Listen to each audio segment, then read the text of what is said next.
Welcome on into Spillane Field. My name is Enrique Demore. To my right, JD Rachi. Today we're bringing you the action between the Wareham Gatemen and the Hyannis Harbor Hawks for the sixth and final time in this regular season anyway. Hi everybody, thank you for joining us on the Gatemen Baseball Network tonight. Two relievers normally going at it as starters today for their respective teams. For the Wareham Gatemen, Zack Hart from Franklin Pierce takes the hill, making his first start of the year, 11th appearance on the year. He's been nothing short of phenomenal in the bullpen, sub-2 ERA, giving up just 2 walks on the year. His numbers have been awesome, but JD, like we know, he was a starter at Franklin Pierce this past year, his junior year at FPU, so he's got it in him to go long. We'll see what Don Sneddon decides to do. A starter and a really good one at that. In 12 starts this season, a 1.97 ERA at one of the best D2 schools in the country, probably playing in the best Division II conference in the country in the Northeast 10. In 82 and a third innings, he gave up 60 hits, 20 runs, 18 of them earned. This is the more impressive part, though. 15 walks to 88 strikeouts. Not a big walk guy, or not a big walk guy, but not a big strikeout guy either this summer. He will pitch to a lot of contact against some of the better hitters in this league. But still, first team all NE10 this year. He has the ability to go long, and I think that's something that's going to be really important for him to do over the next couple of weeks or in the next couple of days, including tonight, because the bullpen is starting to thin down for the Gatemen. We saw Ryan Stoudemire go 4 innings yesterday. He will definitely not make another appearance for another couple of days at least, considering how long he went yesterday. But if you can get 5 innings like you did out of Tyler Kaiser yesterday, you're going to be in a really good spot if you're the Gatemen pitching staff. So we'll see how long Don Sneddon and company decide to throw Mr. Hart. A couple of guys that we haven't seen out of the bullpen in a while, Cody Carroll and Brendan White, I imagine probably are on schedule anyway to make an appearance. First pitch coming in outside for ball 1 to Davis Wenzel out of Baylor. First pitch at the scheduled 5:30 start time. Earlier start today on Sunday. Trying to get everybody out of here and home early before everything closes and such. Strike 1 at the knees to Wenzel. Just finished up his sophomore year at Baylor. Has been anchoring down this leadoff spot in the Hyannis lineup for about as long as we can remember, really. Batting .257 on the year. These are two teams that, we were talking about it before the game, that have had a lot of success against one another, offensively anyway. That one misses just inside 2-2. These teams hit best against one another, basically. Both 302 on the season against each other. The Gatemen at 302 versus the Harbor Hawks. The same vice versa for the Harbor Hawks versus the Gatemen. And for the Harbor Hawks, they don't hit any other team as well as they hit the Gatemen by about 10 points or so. That is by far their best team batting average against any opponent this season.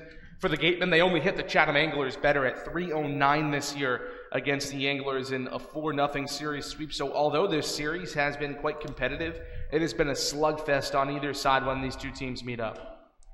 That one rung him up on the outside corner. Wenzel retired on 6 pitches. That one brought to you by the law offices of Lang, Safaris, and Bullard, the official strikeout sponsor of your Wareham Gatemen.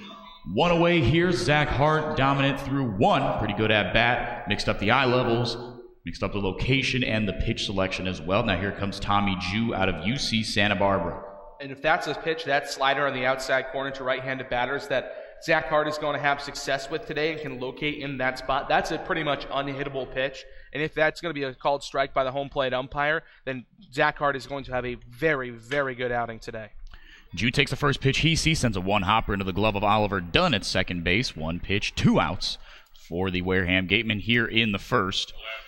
Take you through starting lineups here. Defensively for the Gatemen, like I mentioned, Oliver Dunn at second base, but the entire infield left to right. Austin Shenton, Ryan Kreidler, Oliver Dunn, and Lyle Lockhart Jr. Left to right in the outfield. Jacob Goldfarb back in the lineup today. Jeremy Idens over in center, and in right field, who else? Isaac Collins. Catching today for the Gatemen, Drew Millis, and doing the designated hitting duties, and back in the lineup as well, Paven Parks. He bats 5th for the Gatemen. First pitch fouled straight back. For the Harbor Hawks, 1 through 9. Davis Wenzel playing 3rd today. Tommy Jew playing center, bats 2nd. Matthew Barefoot, the best hitter in the Cape League, bats 3rd. He's behind Zack Hart, 0-1. Takes strike 2, 0-2. Seth Gray bats cleanup and plays shortstop. Pedro Pages catches today. Bats 5th, batting 6th. Todd Lott out of Louisiana Lafayette, designated hitter. Batting 7th, Eric Rivera playing right field. Batting 8th, Brady Lindsley plays first. And batting 9th, the second baseman, Taylor Garris, as that one gets Matthew Barefoot right above the belt on the back side. So he is aboard here with 2 outs for Hyannis. Pitch just got away from Zack Hart that time. He had Barefoot in a good count, best hitter in the Cape League. So I suppose if you're going to hit anybody, obviously you don't want to hit anybody. You never want to be intentional with that kind of thing. But if there is a guy to hit, you take the bat out of his hands and Matthew Barefoot. Weird silver lining here, like you said, JD's batting .377 on the year coming into today. Guy right behind him, batting 3-hole for the Gatemen, Austin Shenton, who despite a rough last couple weeks at the plate, still has managed to maintain that batting average at an absolutely torrid pace, still batting .350 on the year. 1-0 now to Seth Gray, shoots that one straight back. And if we weren't awake before, we are now. That one right back at our location. Shout out to the plexiglass. Shout out to Tom Gay, always keeping us safe here. Gatemen president. The 2 real MVPs of the season. The plexiglass has taken a beating over the season. 1-1 from Hart. Catches the outside corner, strike 2. We've seen over the first couple of batters that this strike zone for the home plate umpire today is going to be expanded.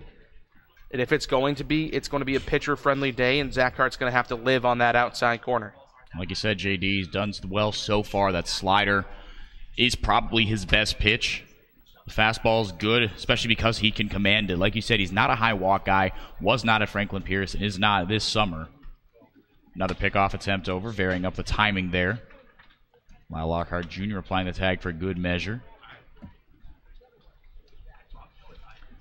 His fastball allegedly topped out at 95 his last time out against YD over in Hartford. Runner goes, that one chopped left side. Shenton on a backhand, can't hold on to it.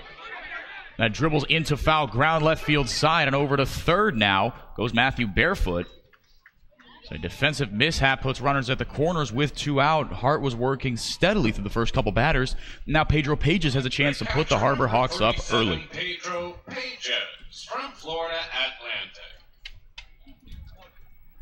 I imagine that scored an error. It feels like a play that has to be made. Officially, it has been scored as such. Austin Shenton's second error in as many days. Normally extremely sure-handed. Over there at third base, he's made a lot of highlight reel plays as well. But very good at the hot corner is Shenton. A couple of anomalistic days for him.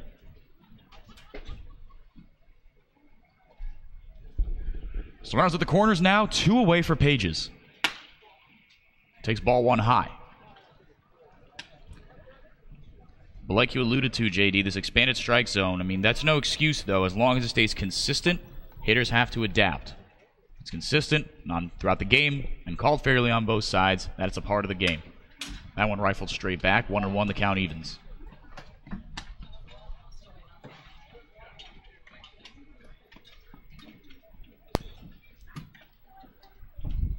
There aren't too many big bats in this Hyannis lineup besides Barefoot and Todd Lott now, who still manages to, despite his power numbers and his rising average, sit in that 6-7 spot throughout the year. Tommy Jew moving up in the lineup. That one skied right side. Foul ground. Lyle Lockhart under it. This should do it, and it does.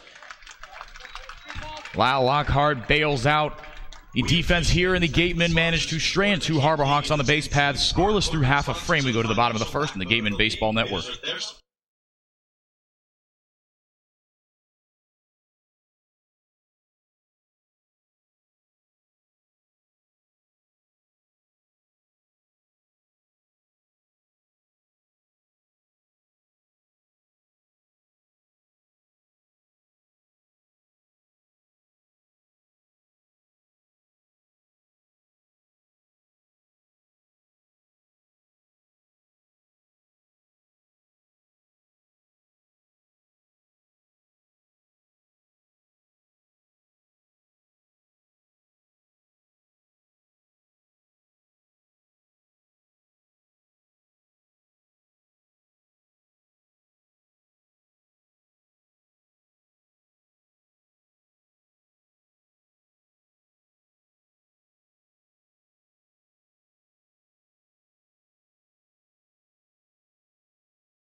Welcome on back to Spillane Field. 0-0 is our score through half a frame. Happy to have you here with us on the Gatemen Baseball Network. Henrique DeMoore and J.D. Rachi bringing you the action from Wareham, where the home team sits in first place and the away team chasing them in second place for the first time in a while. The Gatemen have secured first place, or they had, I should say, secured it for the first couple weeks of the season. And in the last 10 days or so, they've been chasing Hyannis by 1 point at the minimum, 4 points at the most. But right now, trying to bounce back here and help out Zack Hart, who threw a scoreless frame in the top of the first. Isaac Collins, Oliver Dunn, and Austin Shenton batting 1, 2, 3 for Wareham. Collins takes ball 2 outside from his opponent today, but high school teammate back in Maple Grove, Minnesota. Brett Schulz out of University of Minnesota. Collins forewent his home state and went over to Creighton down in Nebraska. But these two were yucking it up before the game. It's pretty cool to see, not only college teammates. Sometimes you see, it's a little weird to see guys who play on the same team as opponents and vice versa, but high school teammates as well. Their paths diverged ever so slightly, but this is like high school batting practice all over again for Collins. 3-0 pitch misses upstairs, so he will not get to take a hack just yet at his former high school teammate. Collins aboard here with nobody out. It's a great at-bat from Isaac Collins. He has been the catalyst of this offense ever since being inserted into the game as the right fielder for the first time ever back on June 30th against the very same Hyannis Harborhawks that he stares at today out at McKeon Park. You were really surprised that he was playing right field in that game. Now it's just an everyday thing. It has come to be expected, and it has come to be expected that he usually gets on at least once a game. Yeah, rarely a day where Collins doesn't reach base. He's quick on the base paths, but not a perennial base-stealing threat. But the amount of pickoff throws he generates is similar to that of what you'd expect out of a leadoff guy. Dunn shows bunt, pulls back. Oliver Dunn coming off, bar none, his best game of the year. 4 for 6 yesterday in the 11-2 win over the Orleans Firebirds. 2 singles, 2 doubles, 2 RBIs, 2 runs scored. The only negative on the day was 2 strikeouts. That one registered a strike on the outside corner, 1-1. But Dunn has been swinging an incredibly good bat as of late. Was a mainstay in the lineup for the first 10 or so days of the season. Fell off as he couldn't get the bat going, but in his last couple appearances, boy oh boy, has he cemented a place for himself in the lineup. Second straight day that he is doing so at the second base spot. Third straight day, once as a designated hitter a few days ago.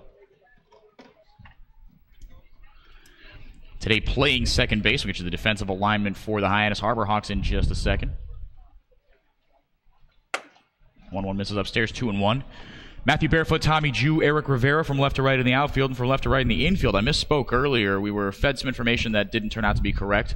Seth Gray at third, Davis Wenzel at short, Taylor Garris at second base, and Brady Lindsley at first base. Behind the dish, Pedro Pages out of Florida Atlantic for Hyannis. 2-1 pitch, swing and a miss, 2-2.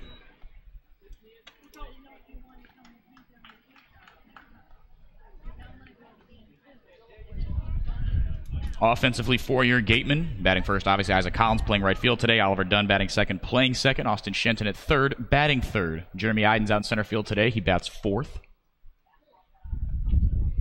2-2 to Dunn. Got a piece of it, stays alive.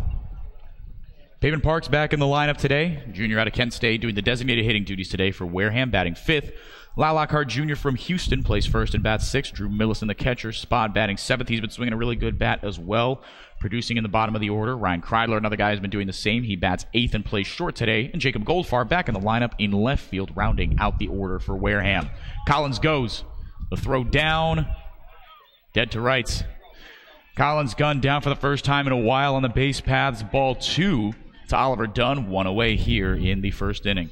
That's an impressive throw right there from Pedro Pages. When you're wanting to throw and when you're trying to catch a guy stealing, you like to have a ball up and out of the zone. That time that one went down and in, so he had to gather, get out of the way of Oliver Dunn in the batter's box and still make a throw, and he nailed Isaac Collins, who has really good speed. No, he really does. He's quick. 3-2 pitch. Outside, he lost him. Back-to-back walks. This one not stinging as much, though, because Collins was gunned down on the base paths. But now here comes Austin Shenton out of FIU. from Florida International. All season, he has been the best pure bat in this Gatemen lineup.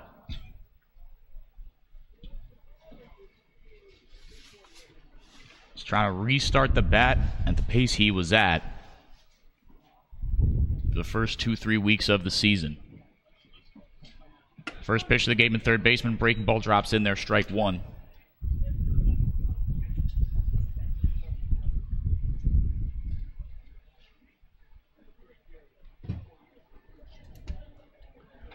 Trying to back up Zack Hart's scoreless frame in the first. They have a man on with one away. The 0-1 pitch upstairs, 1-1.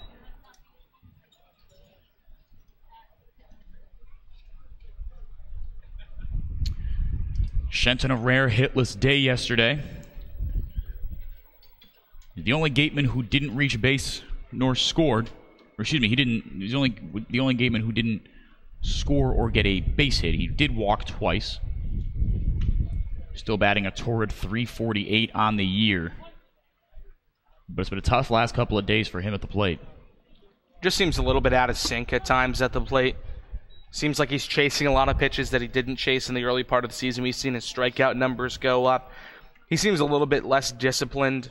And it is a long summer. He played a lot this year at FIU, and he's played every single day this year for the Gatemen in one capacity or another, whether that be starting as he has for, I'd say, 95% of the season.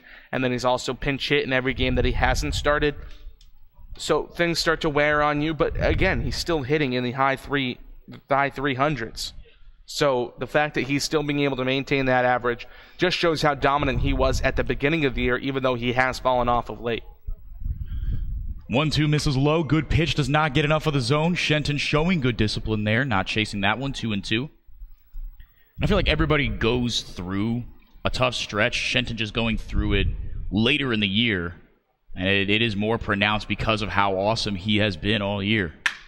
That one hammered high and deep into center field. Jew giving chase, still going back. He looks up, and it's gone. Austin Shenton to dead center, 2-0 Gatemen. My goodness, he gave that one an absolute ride. How about that to bust out of a slump? Well, there's the power that we've been talking about. He crushed that ball. That's the second deepest center field in the entire league here at Spillane Field. 412 to dead center. It's 434 to dead center at Eldridge Park in Orleans, where the Gatemen played yesterday. And Gian Martellini almost hit one out of that park last night, but that ball was given a ride. And Jew, I thought he might have had a chance at it. Yeah. He was chugging back the whole way. Eventually, he just turned and said, I have no shot at this. A huge home run from Austin Shenton. His third of the year. Brings in 2 for his 24th and 25th RBIs of the year. And that was an absolute bomb out to dead center. No, he absolutely crushed that. Yeah, I think like you said, JD, the only park where that doesn't go out is Eldridge Park. But Spillane Field, no joke either. 412 to dead center. Hyannis cleared that Hyannis took the pitch here, 2-1. Shenton cleared that by a few feet. 2-0 Wareham here quickly over the Harbor Hawks.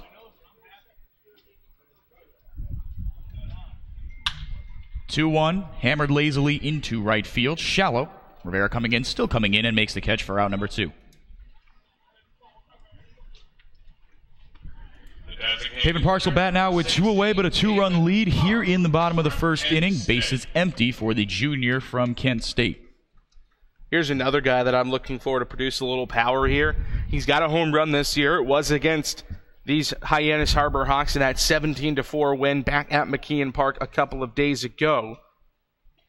ago, I should say. It was against a position player, but still, he's got a great stroke. Left the team for a couple of days to go deal with some things back up at school at Kent State. He's back, though, in the starting lineup today.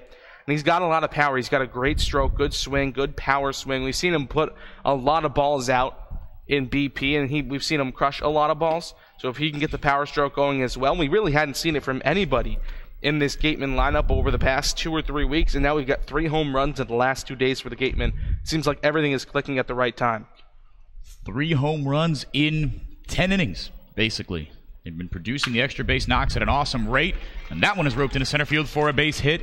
Haven Parks aboard. Everyone has reached base for Wareham except for Hyannis. Zack Hart now steps up to the plate with 1 on and 2 out. First baseman, number 18, Lyle Lockhart. I like that swing as well from Pavin Parks. He didn't try to swing too hard. He let the ball do the work. Just timed it upright, put good wood on it, sent it into center field. And Lockhart, who last time he came up in the first inning, he did a despicable thing to a baseball and put it out of left field at Eldridge Park for a grand slam, his second home run of the year. Gave the Gatemen a quick 4-0 lead that they rode to an 11-2 victory over Orleans last night. And Lockhart, JD, you mentioned it on the pregame show, but a bit of a weird season statistically extra base-wise for him. 2 home runs, 2 triples, no doubles. You don't see that every day. No, you don't. And both of his triples, obviously, just looking at Lockhart, you know he's not going to be the quickest guy in the entire world. He does move pretty well for a first baseman, for that utility kind of guy that only would play first base or pitcher in terms of the field and maybe outfield, and only at that, some corner outfield. But both of his triples have just been well-hit balls out to the outfield. Got under the diving gloves of outfielders. Obviously, you can't charge him with an error when they try to do that, and he's just hustled his way to third base. And both of his home runs have been hit very well. The one last night at Orleans, and then the one a couple of weeks ago in the doubleheader against YD at Red Wilson Field in Game 1. That one off the inside part of the bat. Slow dribble over to Wenzel. Going to have to be a good play from him, and the Baylor shortstop retires the side. For Hyannis, but not before the Gatemen put up a 2-spot. Austin Shenton goes deep to dead center. When the Gatemen have a 2-0 lead, we go to the top of the second inning here from Spillane on the Gatemen Baseball Network.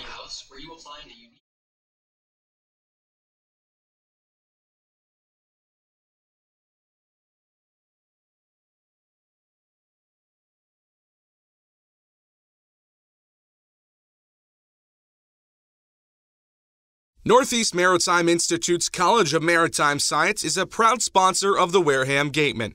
If you're looking for a career at sea, look to NMI's program of education, adventure, and employment. Career at sea, look to NMI's program Gatemen Baseball is officially sponsored by Robertson's GMC, the truck professionals. Located just 2 miles away on Cranberry Highway, we are proud to sponsor the Gatemen Youth Clinic for 2018. Robertson's GMC. We are professional grade. Power like a pro. Legacy Insurance Agency at 213 Main Street here in Wareham can offer you coverage for all your insurance needs. We have the bundle discounts, the accident forgiveness, the vanishing deductible, no loss, etc. But unlike those other gimmick companies, we can quote you with multiple carriers. So forget the lizard and the price tool and come talk to a professional. We'll help you find what's right for you.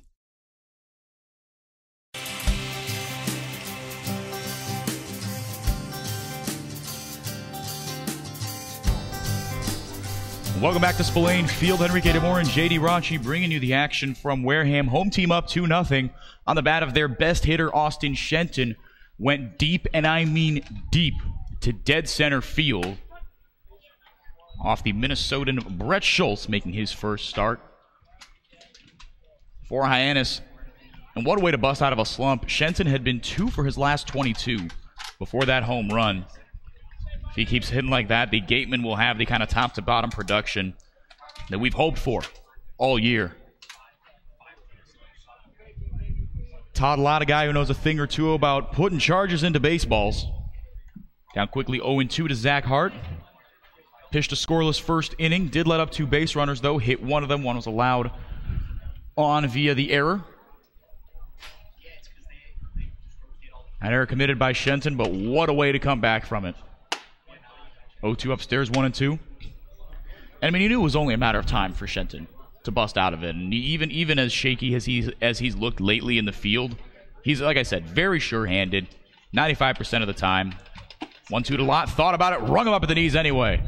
Second strikeout of the day for Zack Hart. That one brought to you by Langek, Safaris, and Bullard. One away, bases empty for Eric Rivera. Telling you, that low outside corner is going to be crucial. Absolutely crucial to the success of Zack Hart today. This is a good Hyannis lineup that hits well against Gatemen pitchers, hits well in general. But if he can locate that low outside breaking ball, he is going to have a lot of success. First pitch to the right fielder, Rivera, catches the outside corner for strike 1.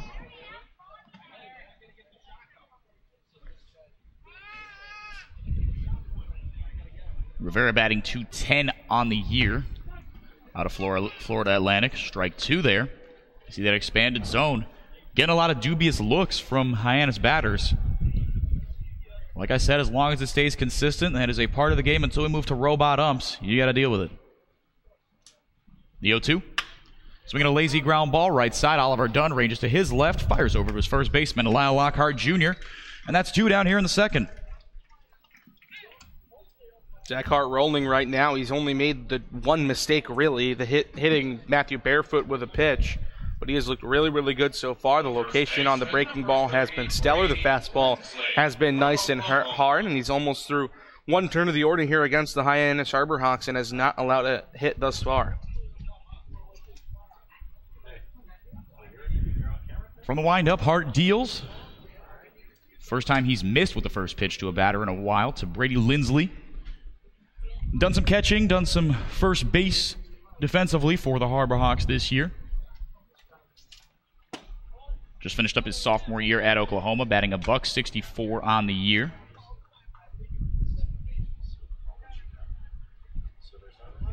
Unfortunately for him, that's kind of been where the batting average has been languishing all year.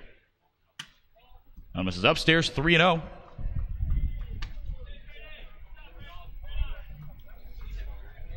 (2-0) Wareham in the top of the second inning. Austin Shenton took Brett Scholes deep to dead center. And that is where we stand right now. And that one misses just above the letters. 4-pitch walk. Puts the third base run of the day for Hyannis on board here with 2 outs.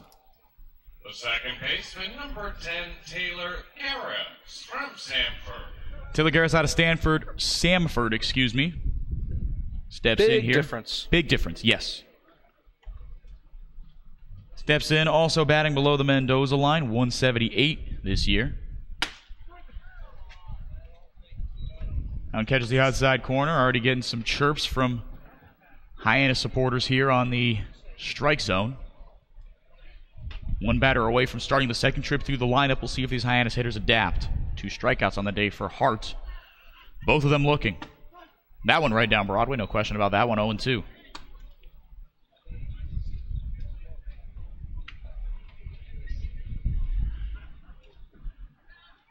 Garris, a weirdly eventful day at the plate yesterday. In the 9-2 loss to Chatham. 0-for-0 with a run scored, was hit twice by a pitch. Weak dribbler right side. Should be business as usual for Oliver Dunn. Back-to-back putouts by the Utah Ute.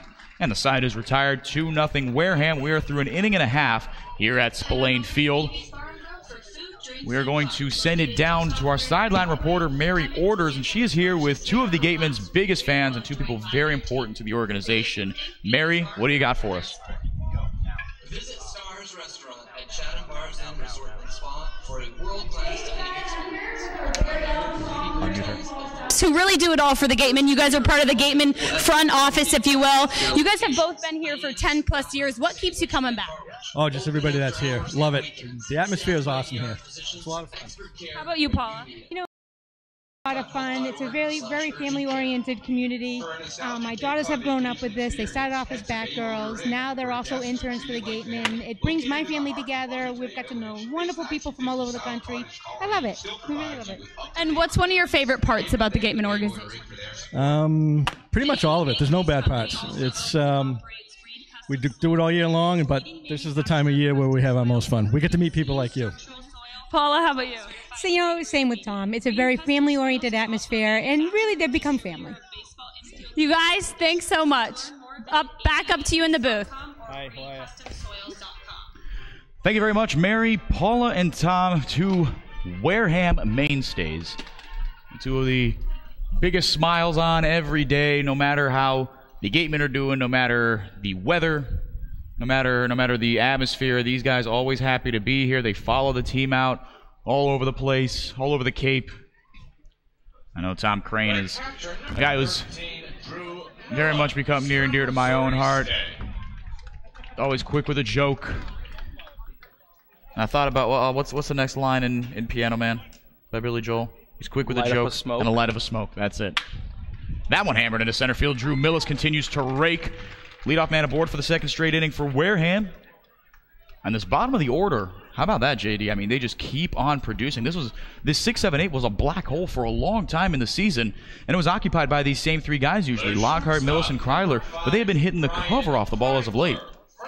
Well, yeah, Drew Millis is the hottest batter on this Gatemen team as we speak right now. He has been absolutely fantastic. Just missed out on being our player of the game a couple of days ago, but between him and Oliver Dunn, Millis is hitting .391 over his last 10 games. Oliver Dunn hitting .500 over his last 10. So the number 2 and the number 7 guys in this order have been really, really fantastic as of late. Ryan Kryler is in a bit of a slump at .222 over his last 10, but that's also still not all that far away from his season average. So he's hitting the ball well enough, and he hit the home run last night. Yeah. That he almost had one pulled back by Carter Aldretti of the Orleans Firebirds. So we almost had 2 home run robberies in one game. But Kreidler's shown the power stroke a little bit more lately, and that's what you need from a guy that's 6'4" and at the bottom of your lineup. You don't need a double, you don't need a triple or a home run from him every single game, but when he can sprinkle in a little bit of power every once in a while, that's a huge step up for this Gatemen roster. And he is absolutely electric at shortstop, and I think has done a good job of looking more comfortable as of late. I think even game to game, an improvement that I saw anyway. Kreidler, it was a similar ball. The second one was a little easier to field, to be fair, and a little bit of a speedier base runner on that for the first time. I forget the exact base runners, but got a ball in the hole into shallow left field. That one, strike 2 to Mr. Kreidler.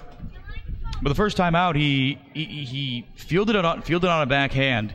Kind of did one of those spinning jump throws, the ones where if you're playing backyard baseball, you yell Jeter before you chuck it over to first base. But Kreidler got a similar play a couple days ago and took a half second to set his feet and fired a laser over to first base. And it was night and day the difference that half second made. And he is darn good over at shortstop. He can play third base as well. And that is what has kept him in this lineup. Very consistent glove in the middle infield. It's very weird that we yell Jeter when we're doing things like that, because notoriously one of the knocks on Derek Jeter is that he wasn't the greatest defender in his time, although he made a lot of nice defensive plays.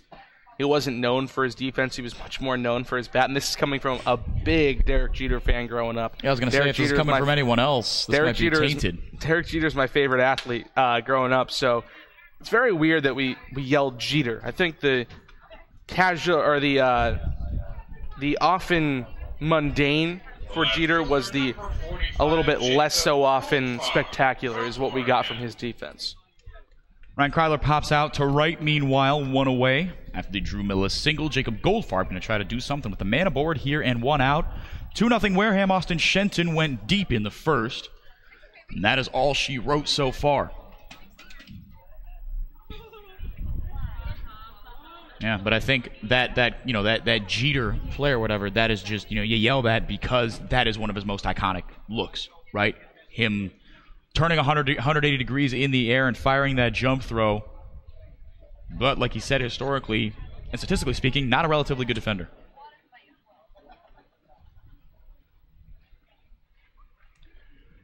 First pitch in the dirt. Millis taking a big long lead out there at first. Good secondary from the Gatemen catcher. Goldfarb ahead of the count, 1-0. And it's interesting the debate you can have with Derek Jeter, because he's got 5 gold gloves. Mm-hmm. Only 4 shortstops in MLB history have 5 gold gloves, but it's when you look at advanced statistics and sabermetrics that it really starts to become a question of if he's actually a good defender or if he's just flashy. And sometimes all you got to be is one of the two. Sometimes one can substitute for the other in the eyes of the voters. Jacob Goldfarb singles out into right field. Parabase hits 4 on the day already for Wareham, beating up on Brett Scholes. And now his high school teammate Isaac Collins, who did not get to swing the bat his first time up, reached on the 4-pitch walk, but then gunned down on the base paths by Pedro Pages. Try to right the ship here. He's got a man in scoring position and 1 out, middle infield for Hyannis, ready for the double play. Switch hitting Collins, batting from the left side. First pitch to him, breaking ball, thought about it, got him on the inside corner, strike 1.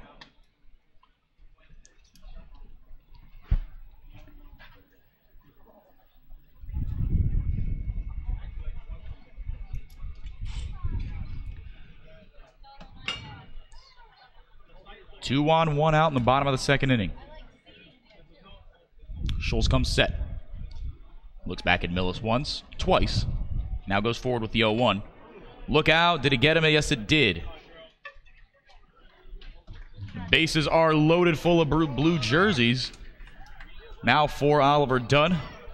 Reached on a base on balls his last time up and scored when the guy on deck, Austin Shenton, drove him in via the long ball.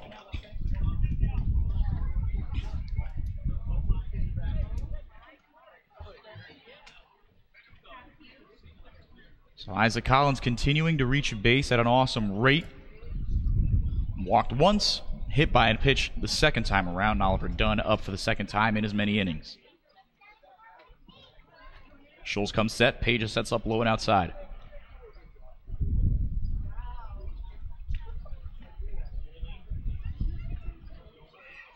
He steps off as a mound meeting is had.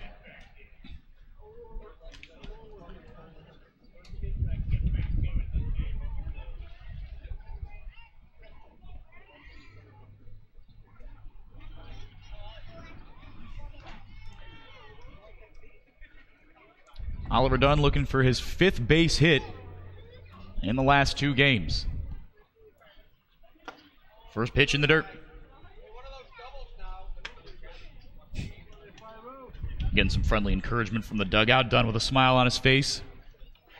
His teammates in the dugout asking for another double. He had 2 of them yesterday to go with 2 singles, 2 runs scored, and 2 RBIs. He also played second base yesterday. Deuces were wild for Dunn. Chops that one, foul down the right field line. We'll do it again here, 1-1. Gatemen, interestingly enough, rolling with the Road Blues here at Spillane Field. And Hyannis, they've got all sorts of fun color combinations on their jerseys. You get some mix of the white, the blue, and then the orange. They have a white jersey, and they have this one as well. And not unheard of, obviously, that, you go with the more colorful one at on the road. And home whites are what you usually roll with at your home park. Strike 2 to Dunn. But the Gatemen opting for the Road Blues here.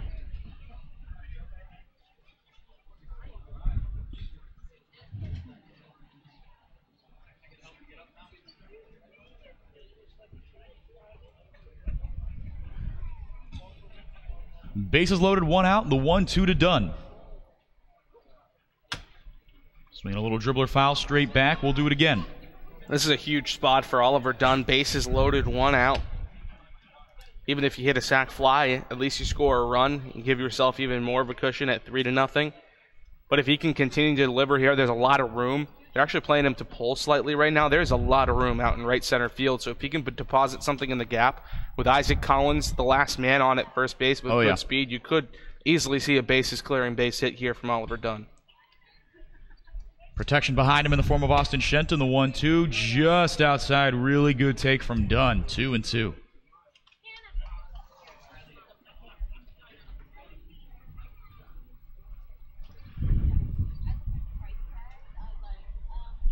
Dunn starting to see the success at the plate here on the Cape that he had this year at Utah in a very, very good Pac-12 conference.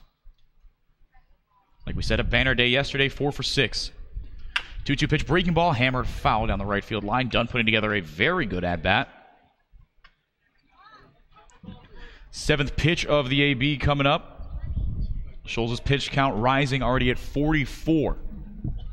It's in the 44th pitch of the day for him.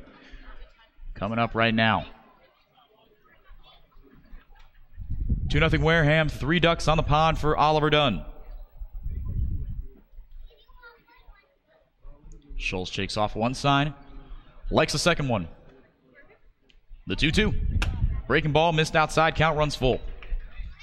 That's a good breaking ball from Brett Schultz on the outside corner. Good movement. Cuts into the left-handed batter.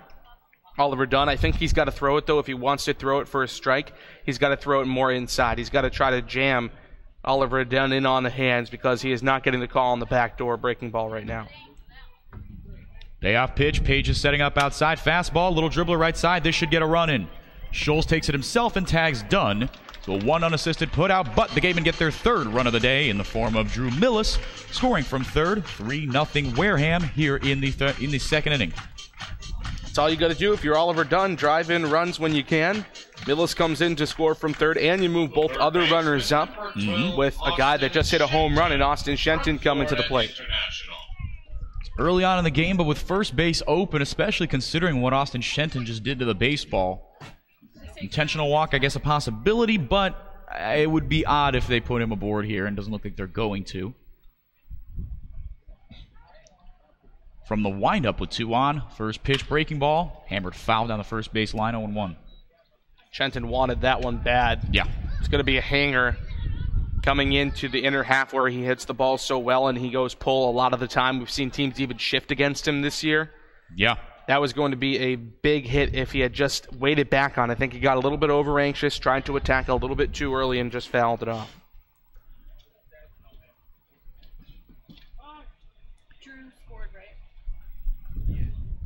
Time called by Mr. Shenton.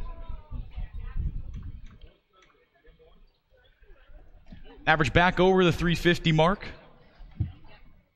after the home run in the first inning, getting his second at-bat in as many innings. On the windup, shows the 1-1. Just missed. Now the count 1-1, my apologies.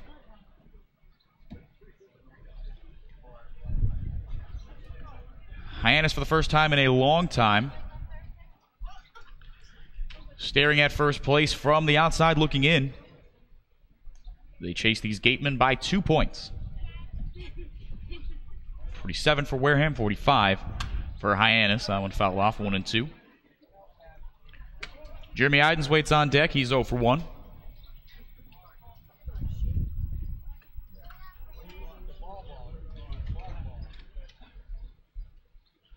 With the one swing of the bat, Austin Shenton could knock in 2 more.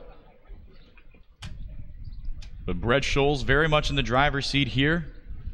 1-2 count. The pitch skied into deep left center field. Barefoot going back on it. He looks up and makes the catch as he crashes into the wall. Austin Shenton 10 feet away from a 2-homer day, but the side is retired. Gatemen get 1 more, though. We go to the top of the 3rd inning. 3-0 Wareham on the Gatemen Baseball Network. Shop from home year-round on Gatemen.org. You can customize your Gatemen gear from any device, anywhere. We offer a large selection of apparel and unique gifts 24/7, 365. Hard to find sizes, colors, and styles. Youth Clinic registration is also available. Visit us today and remember us for holiday gifts at Gatemen.org.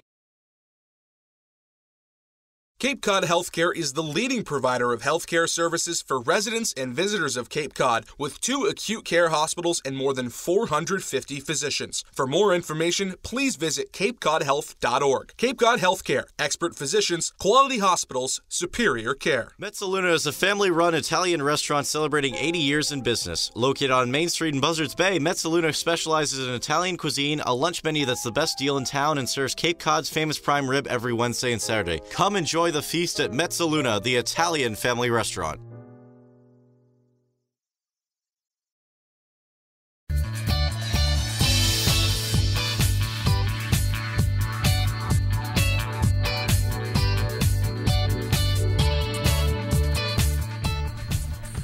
Welcome back to Spillane Field, 3-0 Wareham.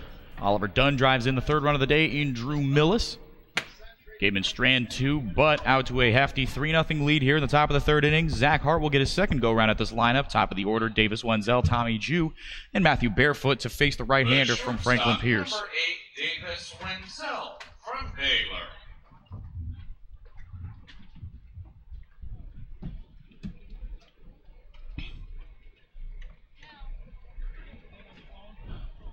Wenzel, one of the many bats in this Hyannis lineup that sits around 250. It's been Matthew Barefoot and Todd Lott that have done a lot of the heavy lifting for this Hyannis lineup that, as a team, defensively the number 1 team in the league, and top 4 in average as well, 256 as a team. That one off the glove of Drew Millis.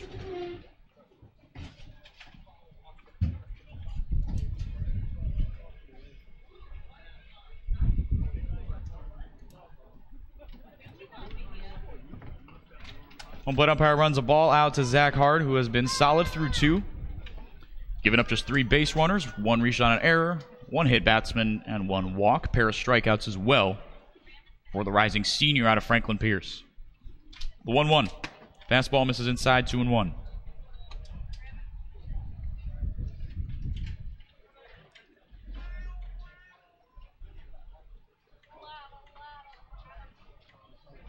Wenzel 0 for 1 in yesterday's game. Could be 0 for 2 here across the diamond. Kreidler to Lockhart.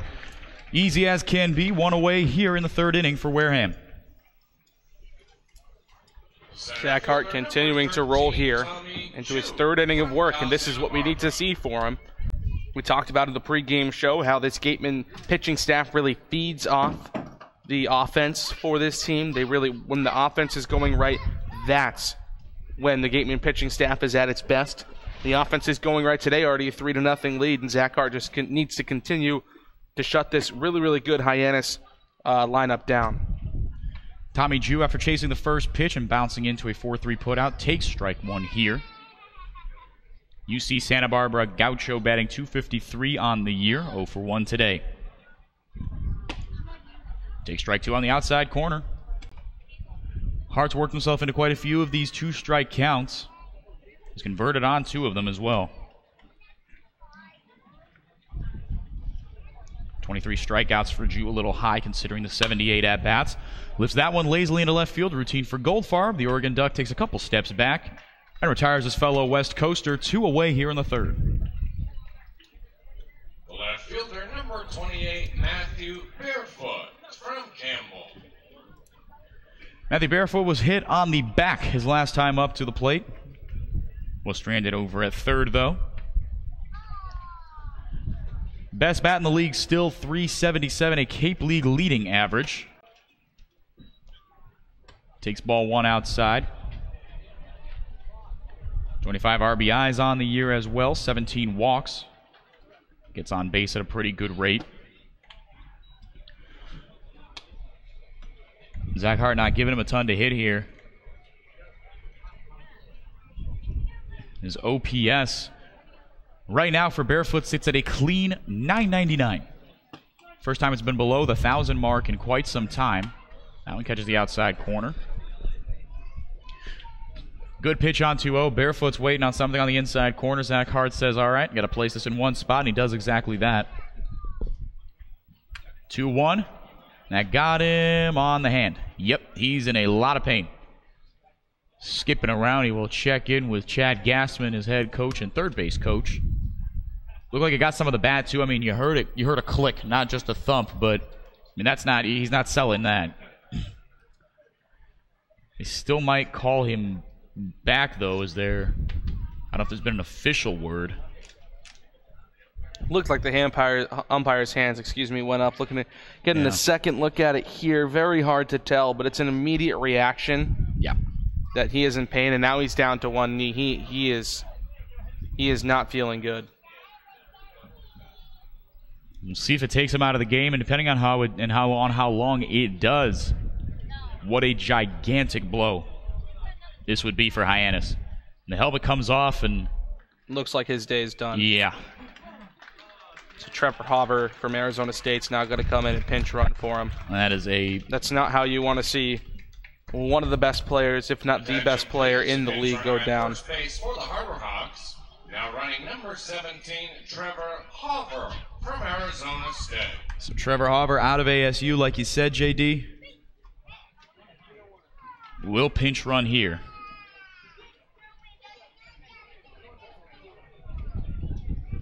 The third baseman, number 18, Seth Gray from Wright State. Seth Gray now bats, trying to avenge the early exit of the guy in front of him in the lineup.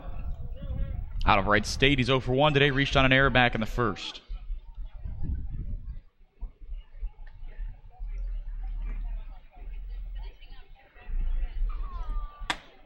That one outside, 1-0.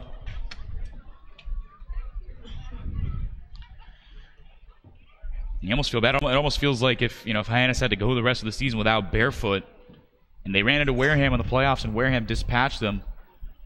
I mean, obviously, that kind of stuff happens. That one lifted foul, but it almost feels like cheating, right? I mean, Hyannis loses one of their best bats. I mean, not one of their best bat objectively.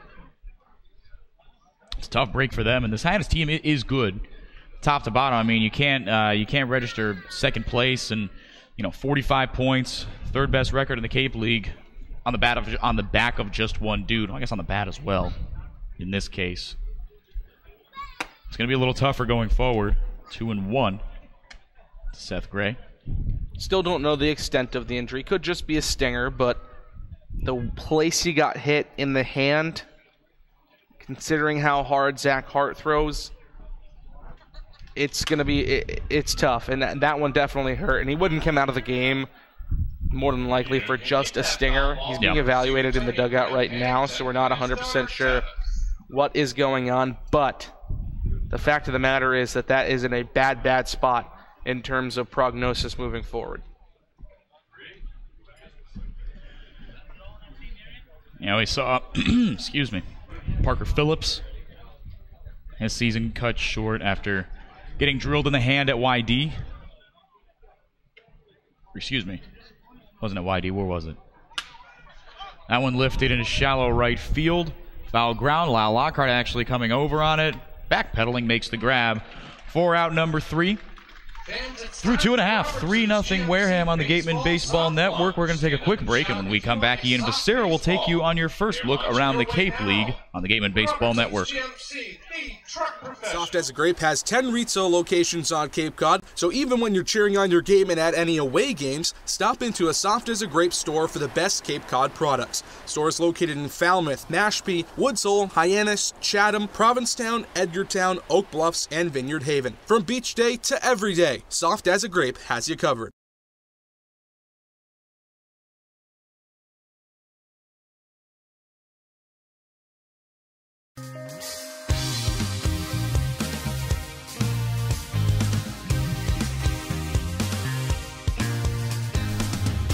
And it's time for the first look around the Cape League tonight.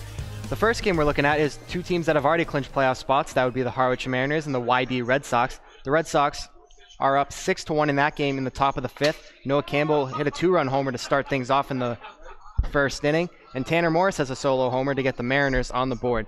Over in Brewster, the biggest game probably around the league tonight, other than the one going on here in Wareham, that's between the Brewster Whitecaps and the Orleans Firebirds. The scenario for this one, the Firebirds are up for the final playoff spot in the East, 1 point ahead of the Brewster Whitecaps. In that game, Orleans is winning 1-0 in the bottom of the 5th.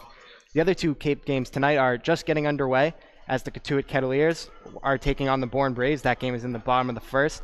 And then over in Chatham, the Falmouth Commodores will begin their game against the Anglers at 7 o'clock. Falmouth is in 3rd place in the West and are just 2 points behind Hyannis. And Chatham sits comfortably in 2nd place in the other division. That's our first Cape League update. Back to you guys. Thank you very much to Ian. J.D. Rachi here with you in the bottom of the 3rd inning. A 3-0 lead for the Wareham Gatemen over the Hyannis Harbor Hawks. Brett Schultz, the right-hander out of Minnesota, back to the mound for the Harbor Hawks, and Jeremy Idens, the left fielder tonight, sometimes the center fielder. Or no, he is the center fielder tonight out of UCLA. Will lead it off. First pitch from Schultz to Idens, misses up and in. Idens on the night, 0 for 1, flied out to shallow right field in the first inning. 2 runs in the first, 1 run in the second for Wareham. A very similar offensive night to what the Gatemen had last night. This one clobbered high and deep out to straightaway center field. The center fielder Jew gives it chase and just in front of the warning track tracks it down for out number 1. We've seen Austin Shenton go yard to dead center, and now Jeremy Idens gives it a ride out to left center field, but Jew tracking it down all the way. One center fielder flies out to the other. And really, we've seen a power stroke so much more of late for the Gatemen. Going into that game at Hartford against YD, after that game, in the last 5 games after that game, just 2 extra base hits for the Gatemen. Since they started that game, that 3-game series with the Falmouth Commodores on Wednesday, the extra base power has been much, much better. 6 extra base hits last night alone, including 2 home runs. Already a home run tonight for Wareham. Ball and no strikes to Paven Parks. Another pitch misses up and away from Brett Schultz. 2 balls and no strikes to Parks, who is 1 for 1 on the day. A single back up the box in the first inning. Took some time off from the team to go deal with a couple of things up in Ohio. Back where he's from, Uniontown, Ohio. The hometown for Parks. Also plays college baseball in Ohio at Kent State. And before heading up there, he had been struggling a little bit for the Gatemen. He was a very good hitter in the early part of the season, in the early part of his tenure with Wareham, a late season addition. Here comes the 2-1 from Schultz. Misses in the dirt, 3 balls and a strike. But over the last couple of weeks, he has been struggling a bit. And I think that taking that time off to go and deal with things he needed to deal with in Ohio is going to be really good for his summer. He comes into this game hitting under 200 on the season at 189, but at times this year he has hit up in the high 200s.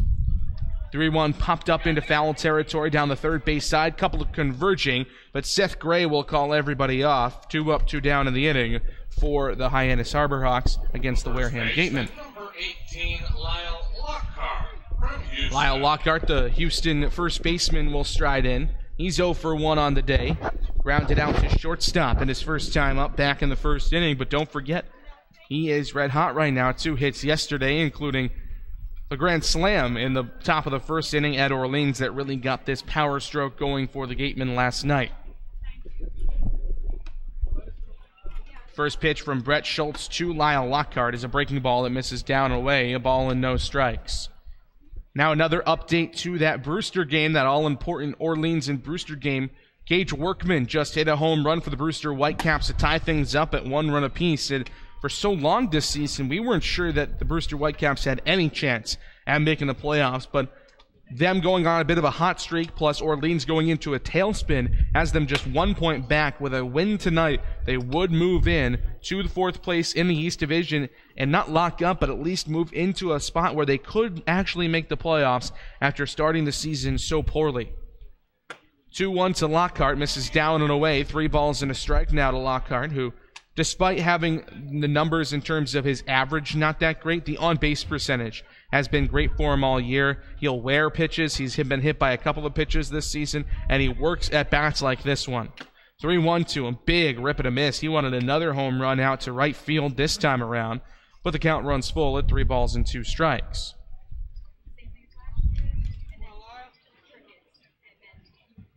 Takes a deep breath, steps back into the batter's box. Schultz ready to go on the mound.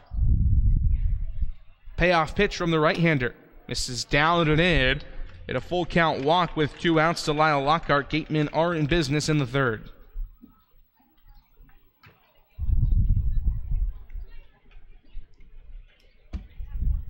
So Lyle Lockhart on. That's the 3rd walk of the day for the Gatemen. 2 of the base on balls variety, 1 of the hit batsman variety. Oliver Dunn, 4 walks on the day. A walk to Isaac Collins and Oliver Dunn each in the 1st. Then Isaac Collins was hit by a pitch in the 2nd, and now a walk to Lyle Lockhart here in the 3rd inning. Now a hot bat and Drew Millis steps in. He's 1 for 1 today with a single and a run scored. First pitch to him is that looping breaking ball that we've seen Schultz feature so often today. 0-1 as it hits the outside corner. Clobber. Millis hitting over 400 in his last 5 games. Over 400 as well in his last 10. Outside of Oliver Dunn, he is the 2nd hottest bat on this team, and Millis has played more consistently than Dunn has, so the numbers maybe even a bit more impressive. Not to take anything away from Oliver Dunn. What he has done and what he has been able to accomplish in the second half of this season has been absolutely stellar, but Drew Millis has really been the most consistent hot batter on this team. Pops that one up straight back. Pages sheds the mask behind home plate, camps out underneath it, and makes the final play for out number 3 of the inning. The Gatemen get one on with a 2-out single from Lyle Lockhart, but they strand him at the first base bag. We're headed to the top of the 4th. It's 3-0 Wareham here on the Gatemen Baseball Network. Learning at Curry College extends beyond the classroom and is embedded in all that they do. Curry prepares students to engage in successful careers and active citizenship with a global perspective. Explore undergraduate majors, minors, and concentrations, including new majors in accounting, biochemistry, and software development, online at www.curry.edu.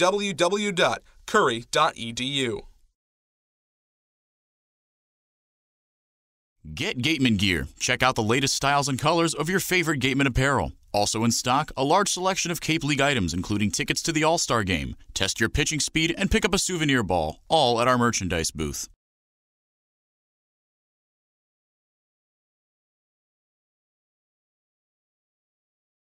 Since 1950, Morse Insurance has consistently offered the best insurance at competitive rates to generations of clients in southern Massachusetts. If you're frustrated with paying for what essentially feels like just a piece of paper, it's time for you to check out the one-of-a-kind client experience that only Morse Insurance can deliver.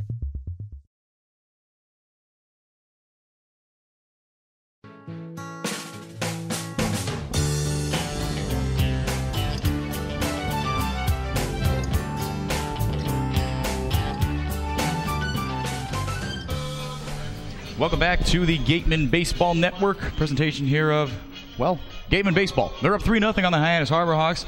Thank you to my color man, J.D. Rachi, for stepping in for an inning. Just to be perfectly honest, my voice isn't feeling phenomenal right now, so I tried to drink a bunch of water to soothe it. Problem is, you drink a lot of water, you have to go to the bathroom a lot. So that's what I had to do for a half inning there. And to be perfectly honest, at the rate I'm consuming water, we might have to do that one more time. So again, big thank you to JD for filling in here. Here in the top of the fourth inning, like I said, it's 3-0 Wareham. I'm going to be joined in this half frame by a guy who partially played hero in an awesome pitching effort yesterday in Ryan Stoudemire out of Charleston Southern. Ryan, how you doing today? I'm good. How are you? I'm doing fantastic. Thank you for asking. So, early offense here today. Again, we've been kind of talking about it, how, obviously this is, there's a team game, and as a pitcher, you work better with a big lead. But especially, the offensive explosions that you got yesterday, and even here today, 3 runs early on. There was a 2-week stretch there where the Gatemen, you saw early on in the year, you guys put up runs in bunches, and that certainly helps you guys out. What's changed in the last couple days that you got back to your early season offensive shenanigans? Well, I think the hitters are just, staying with their rhythm, staying what they do every day, and it's starting to pay off. Baseball is a game full of waves up and down, and we're going back up right now, and heck of a time to be doing that. And you had your longest appearance of the year. Did you know that was going to be that kind of appearance for you? Because Kaiser started the game, and he's a guy who obviously works normally out of the bullpen, but with the rotation thing out a bit, right? You lost Matulovic, then Lund, then Will Proctor, who's on his way out, and you're losing guys left and right. So did you know it was going to be that kind of appearance for you? Yeah, me and Kaiser both have been out of the bullpen mostly this year, and Coach Lawler wanted us to switch up and get a start for each of us, so we can try to extend it out, because you never know what's going to happen in the playoffs. So he wanted to get us that experience. Like I said, in the playoffs, it is going to be a little interesting here, as you don't exactly know who you're going to play. And I guess as diplomatically as you can answer this question, from you guys' perspective, what's the ideal scenario going to the playoffs? Who you want to play first round? We have no ideal scenario. Everybody up here is good. Everybody can beat anybody on any given day. That's a common baseball cliche, but especially in this league. So we just want to play our best game and just see what happens. So, 1 out here in the fourth inning. Todd Lott, a big bat up here as the Harbor Hawks try to chase 3. They're chasing the Gatemen in first place now. So, in these last few games, a lot of West Division opponents, what do you guys think as a team? You say, okay, over these next 4 games, that one is bounced over to third base. Austin Shenton fires across the diamond for a 5-3 putout, puts away Todd Lott for out number 2. But as you move forward here, last few games going to the playoffs, what's the thing that you say, okay, if we do this, this, and this, we will have succeeded these last few games? Because you already clinched. Right. We just need to stay in our rhythm. We need to keep playing to win every single game, which, of course, we're going to. But, you still have to have that mindset that every game really matters. Pitch and throw well, the hitters to hit, and make plays in the field. So here's another guy here in Zack Hart, who mainly a bullpen guy. He's a starter at Franklin Pierce, but has been working mainly, actually exclusively out of the bullpen. This is his first start of the year. What have you liked from him so far? He's had an awesome day so far. Yeah, he's got some really, really good stuff. He commands 3 pitches. He's really downhill at you. He wants you to get in the box. He's going to throw strikes at you, and he's got some really good stuff. From the windup working here, 0-1. Fastball misses low. Bit of an expanded zone today, but not quite that expanded.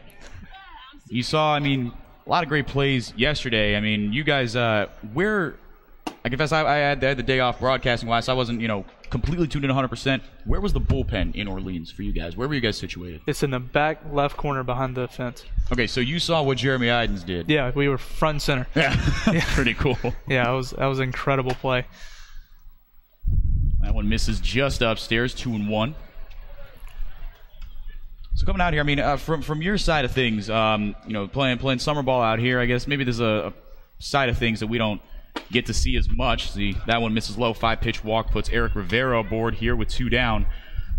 what is the process like in the spring when you're, talking to your coaches and your coaches' relationships with the various Cape League teams? Do you get the call as a coach coming to you, or do you have a meeting with, Tom or Andy Lang saying, hey, we want you out here? Can you talk us through what that process is like? Well, yeah, it starts off with the coaches. The coaches are usually in contact, and then whenever things start really moving forward and they decide that they want you to come join the team, you get in touch with Andy and then the coaches. So you yourself, obviously this is more of a, this is a league to showcase, right? You got scouts at every single game. Allen misses outside to Brady Lindsley, walked earlier in the second inning, but like I was saying, but there is a certain developmental aspect to it, right? So obviously every pitcher that I've talked to on your side of things has taken away something from the mind of Jim Lawler. What have you taken away? A couple tidbits you plan to use the rest of the season and going forward back at Charleston Southern? Oh, a whole bunch of things. Coach Lawler has been huge in my development. Have we throw a guy out at third? But he's huge. He's worked on a bunch of different things with me, and it's really good to work with him. All right, Ryan, thank you so much for joining us. It's been a pleasure. Thank you for having me. I enjoyed it. 3-0 Gatemen, an absolute missile from Isaac Collins into Austin Shenton. Retires Eric Rivera on the base pads. 3-0 Gatemen on the Wareham Gatemen Baseball Network. The 2018 Cape League All-Star Game will be played at White House Field in Harwich Sunday, July 22nd. Game time is 6 p.m., gates open at 2. One highlight will be the Cumberland Farms home run hitting contest. There will also be an autograph session and a large merchandise village with items from many of the teams. Support the Gatemen in part by purchasing your ticket right now at the merchandise booth. Tickets are just $5.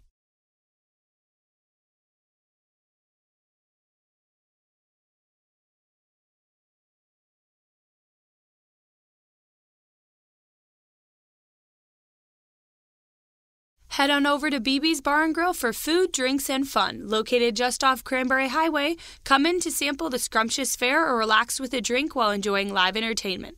The Gatemen thank BB's Bar and Grill for their support.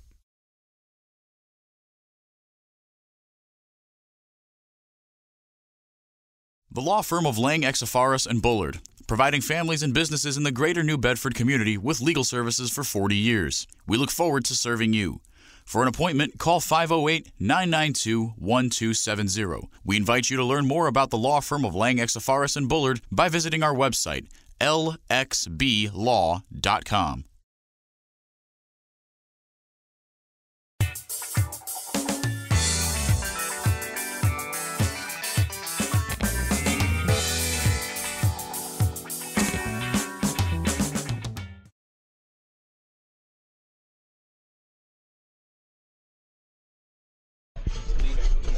Welcome back to Spillane Field. Henrique DeMore and J.D. Rachi coming at you here from Wareham. 3-0 good, guys, going into the the bottom of the fourth inning. Ryan Kreidler, Jacob Goldfarb, and Isaac Collins will face Brett Schultz, starting his fourth inning of work. 4 hits on the day for Wareham as well. They do have an error registered. The top 2 defenses in the Cape League, both locked at identical fielding percentages, .973, but Wareham with a couple more errors. That one lifted high and deep into right center field. Hover going back on it, and that one is gone. Ryan Kreidler back-to-back home runs in back-to-back days for the Gatemen shortstop. Make it 4-0 Wareham. Kreidler takes Schultz deep for a solo shot to start things off on the first pitch of the inning in the fourth.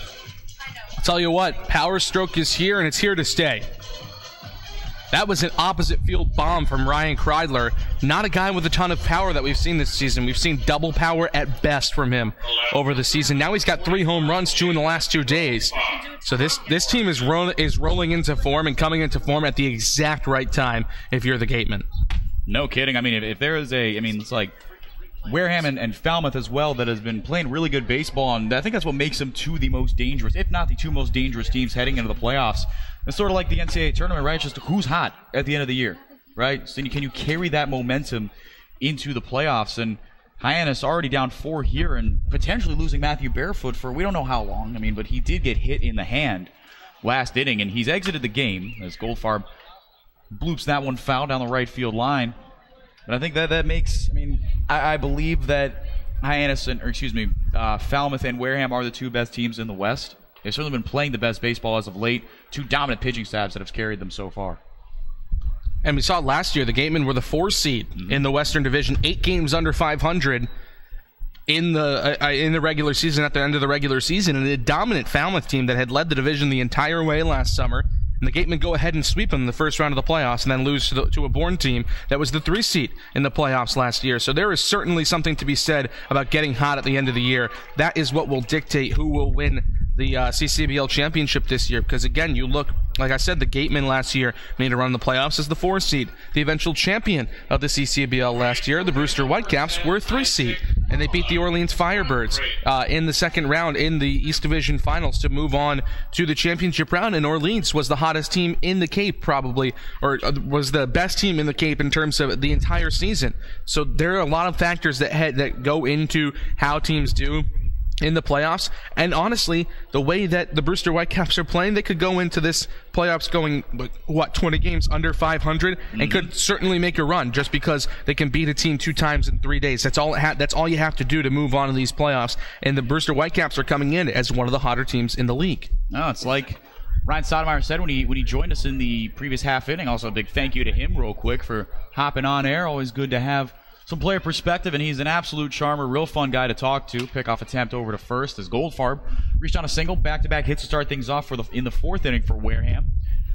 But like you said, I mean, it's like you said too. It's a 3-game set. Anyone can beat anyone in just 3 games.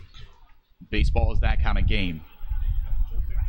And a fun fact: since the playoff structure in the CCBL was reconfigured, if you will, in 2010 to make it into the current structure that we have in place here, a 1 seed has never won the CCBL title. It's whoever's hot. It really is. And right now, it'll be interesting to see what happens with this Gatemen team, because they are hot, and now we have a hot coach coming out. Yeah, we've seen this movie before. It's not Chad Gassman, but it's an assistant now for Hyannis, who's not pleased. Yeah, and he is extremely not pleased. He's getting purple in the face. 2 field umpires creating a literal barrier, a literal meat shield between the umpire that he's actually irked at, a home plate umpire, not happy with the balls and strikes being called. We talked about the expanded zone, so I guess maybe he's upset with consistency on both sides, which is something that I discussed could be a factor. And he is absolutely laying into these 2 umpires. He's trying to get around them, too, which is the crazy part. Yeah, he's not going to win that fight, Coach. Sorry. Pedro Pages doesn't really care. Pedro Pages just did, yeah, might have been. Yeah, this assistant coach appealing down to Pedro Pages, and I think Pedro knows better than to get involved in this. He just says, I don't know. Turns eyes at Collins. Collins is chuckling. I think these players know better than to get involved with the umpires. He's already gotten written up. That was the first kind of sign of alarm, as the home plate umpire still just standing stone-faced about a third of the way up the third baseline. He gets the all clear from his fellow umpires. He's Teddy Valentining Ron Polk right now. TV Teddy. Grabbing his tote bag as, I guess, he got tossed. He's on his way out anyway. Maybe he didn't get tossed as we didn't see the emphatic motion from the home plate umpire, but he is leaving, whether of his own accord or being forced out. And this is now the 2nd time in a trip to Spillane that the Harbor Hawks have had a coach get ejected. Yeah. Boy, oh boy. This is the passion of the rivalry. It's a playoff push. Yeah, he's leaving with Listen, Ron Polk's a legend. He can do just about anything he wants, if we're being completely honest. Winningest coach in the history of SEC baseball. Yeah. And he's gone. He is walking up to the car. He is done for the day. No more Ron Polk in this game today. We'll see how much he commits to the bid, as it's not often you see as Isaac Collins shoots one up the middle off the glove of a diving Garris.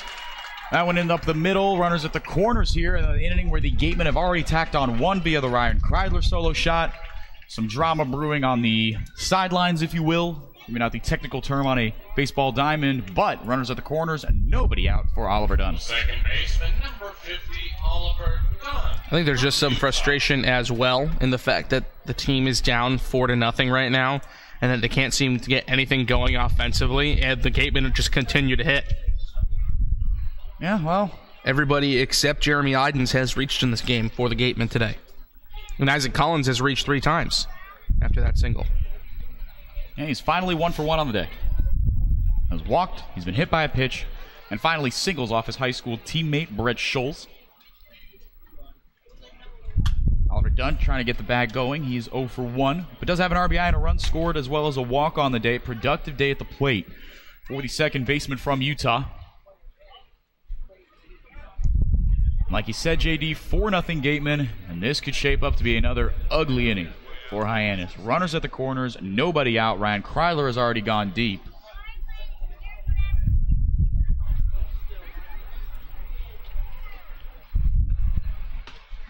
Collins with a decent-sized lead over there at first. Nobody holding on. Goldfarb at third. Breaking ball outside. 1-1. Third baseman Seth Gray is going to pinch in toward the infield grass, try to eliminate the possibility of a suicide squeeze from Oliver Dunn. And I really, although Isaac Collins has already been caught stealing once today, I really wouldn't be surprised if they send him again, try to force a throw down from Pedro Pages. Swing and a miss on that one, 1-2.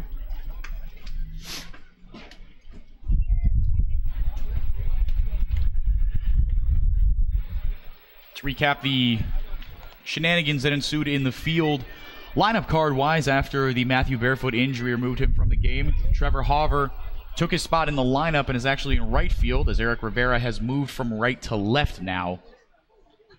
Barefoot was playing in left field, so there you go. Full circle moment there. The 1-2 hammered high and deep into left field, but foul. New left fielder Eric Rivera giving chase. 1-2, we will do it again.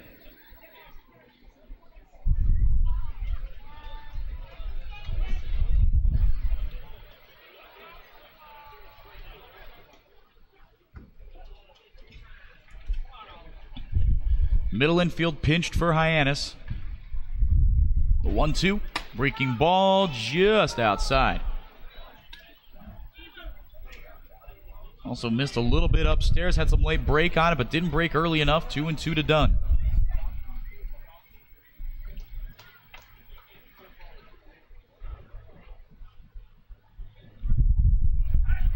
Pickoff attempt over to first. Collins back in there safely.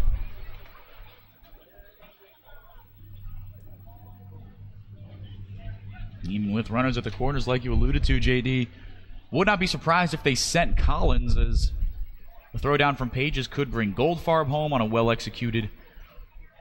some well-executed base running from Wareham, potentially. 2-2, caught on and missed into the glove of Pedro Pages behind the plate. First strikeout of the day for Hyannis pitching. Brett Scholes gets his first K of the day after surrendering 3 straight hits to start off the 4th inning. Still runners at the corners for Austin Shenton, who has hit 2 balls a very, and I mean very long way. Probably a combined 750 feet on those 2.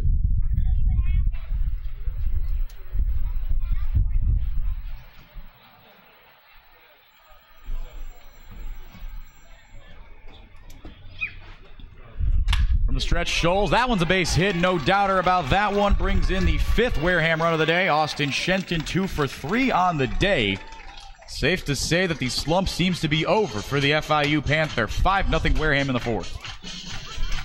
Slump's over, and it looks like the day for Brett Schultz might also be over. Yeah.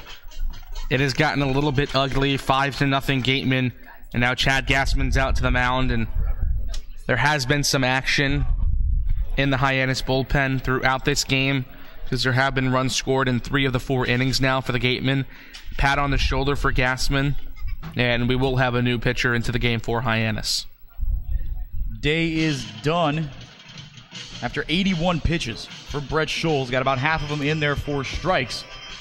Right-hander coming in out of the pen for Hyannis. We'll tell you exactly who that is when we come back. 5-0 Wareham in the 4th on the Gatemen Baseball Network.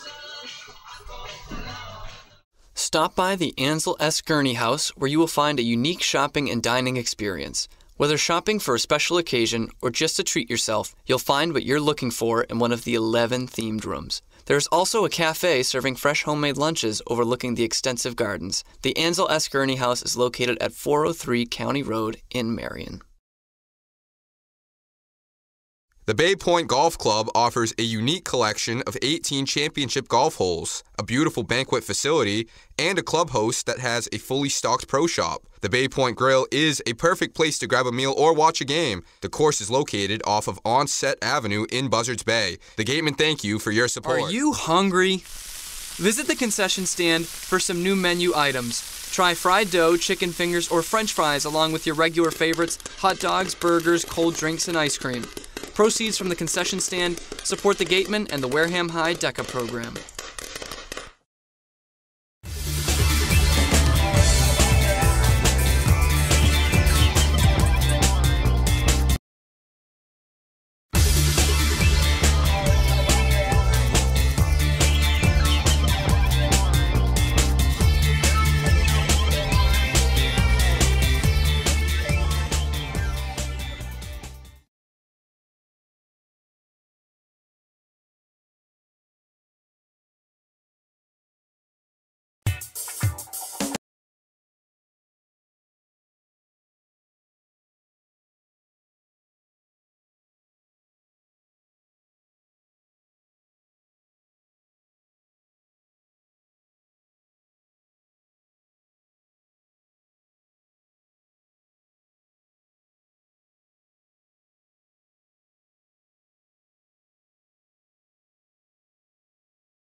Welcome back to Spillane Field, 5-0 Wareham. The starter is done. Brett Scholl's out of the game after 3 1/3 innings of work.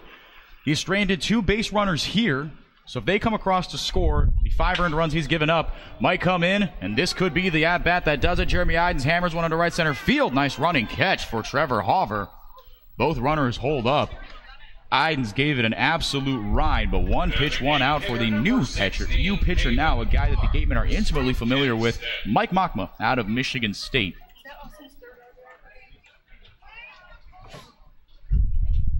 Machma built like a house, 6'7", 240 out of Michigan State. But he has had 2 of his ugliest outings of the year against Wareham. Went just 2/3 of an inning, gave up 4 earned runs on 3 hits. Back on June 20th en route to a 9-0 loss here at Spillane Field. And gave up 4 earned runs in 3 innings of work. The next time those 2 teams met in that 17-4 blowout at McKeon Park. Gave up 6 hits in that one. Has only struck out 1 Gateman so far this year. And he really has had a really up and down season. And unfortunately, he's kind of been the mop-up guy. As of late, his ERA... Sometimes you see early on in the year, guys get knocked around early on in the year, so their ERAs are very inflated. Pavin Parks hammers one into right field. That's going to get down for a base hit. Being waved around third is Isaac Collins. He will score standing up and over to third. Goes Austin Shenton. 6-0 Wareham on the Pavin Parks RBI single, his 2nd knock of the day.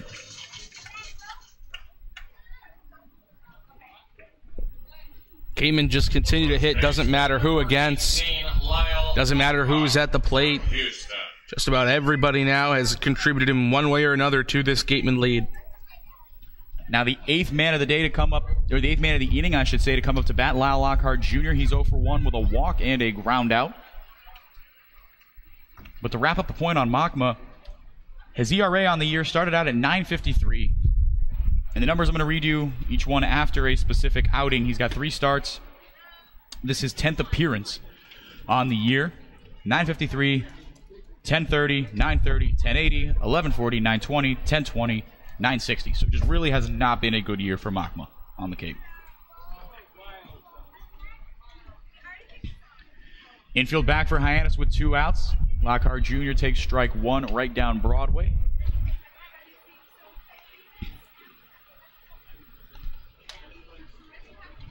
One and 1 on the Houston Cougar.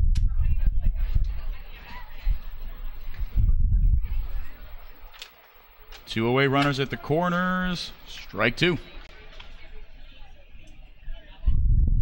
Lockhart cocks his head indifferently to the call. Try to bounce back here. Makma in the driver's seat. The one run that has come across since he's come in was the responsibility of Brett Scholl, so that'll be his 6th earned run he's given up. The 1-2 in the dirt. Count evens 2-2 now. Austin Shenton at third. Paven Parks at first. Shenton having an awesome day. Back to his usual self at the plate. 2 for 3. Home run, 3 RBIs, and a run scored as well. 90 feet from scoring for the 2nd time today. If Lyle Lockhart Jr. has anything to say about it. His team already up 6-0 in the bottom of the 4th.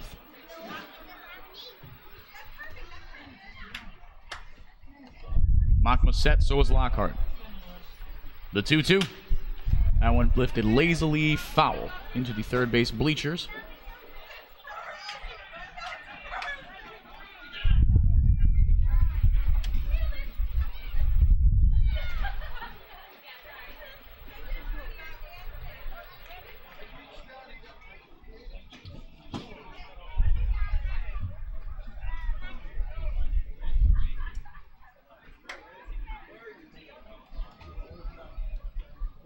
The 2-2.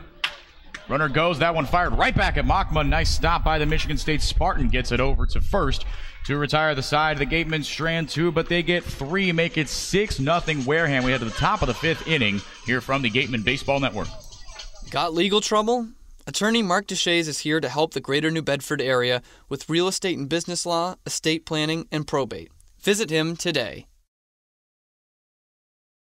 Founded in 1854, the Wareham-based AD Makepeace Company is the world's largest cranberry grower and private property owner in eastern Massachusetts. The company supports organizations like the Wareham Gatemen and projects like the outdoor cranberry bog classroom that you may have passed on your way in.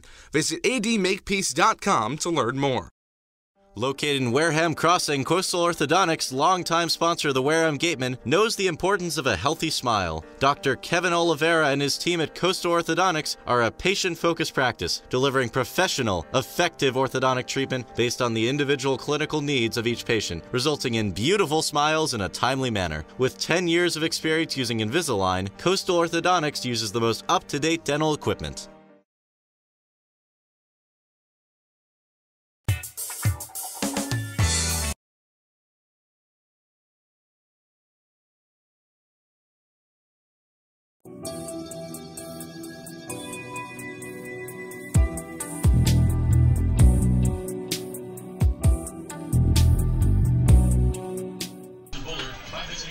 Welcome back to Spillane Field. 6-0 Wareham in the top of the 5th. Zack Hart out for his 5th inning of work, and what a cushion he has to work with. Wareham putting up a 3-spot, 9th hit on the day.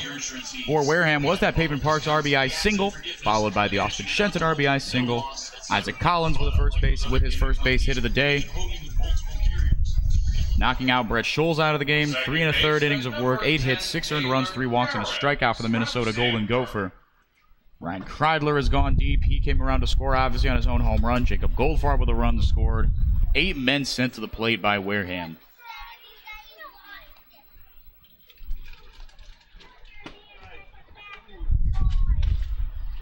Ball 1 on the outside corner to Taylor Garris, second baseman today for Hyannis. 1-0, right at the knees, 1-1. Taylor Garris not liking the call.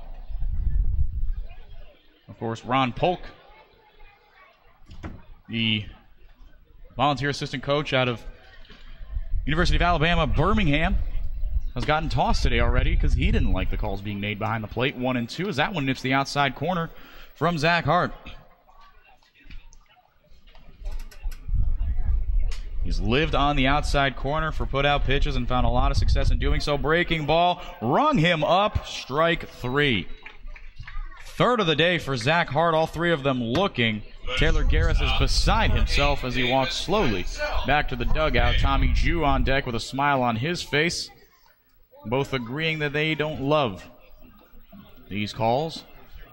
But one away, that one brought to you by Lang, Exafaris, and Bullard, as it's every strikeout recorded by a Gatemen pitcher this entire year. That one shot foul off the bat of Davis Wenzel.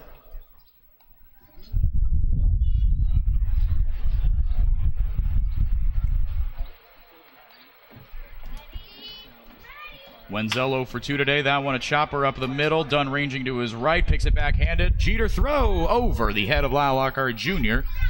Wenzel will park it at first base. First base runner since, actually I thought it was going to be in a lot longer. But Brady Lindsley did single in the 4th inning. But it allowed Eric Rivera. Number 13, Tommy Chu from Cal Santa Barbara. So Tommy Jew will come up to bat with a man aboard and 1 out here in the 5th inning.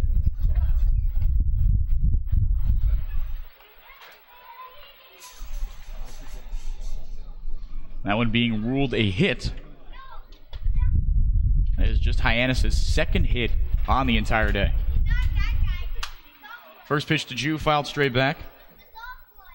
You can keep that foul ball, courtesy of attorney Glenn Kennington and his daughter Tevin. UC Santa Barbara Gaucho 0 for 2 today. Batting at .250 on the nose coming into this at-bat. That one a ground ball over to second. This could be 2. Dunn to Kreidler to first. In time, another split by Lyle Lockhart. There's nothing that kid can't do defensively at first base. 4-6-3, that double play, as every double play is brought to you by TM Ryder Insurance Agency. Package your home and auto insurance for the perfect double play. TM Ryder, steering and securing your course for insurance since 1877. We'll be right back after this one, after a break here from Spillane Field. Halfway through this one, 6-0 Wareham on the Gatemen Baseball Network. Village Signs of Mattapoisett. They do it all, from logo design, trucks and buildings, to boats. Village Signs has proudly served Southern New England for over 35 years. Visit them at villagesigns.inc.com for all your signage needs.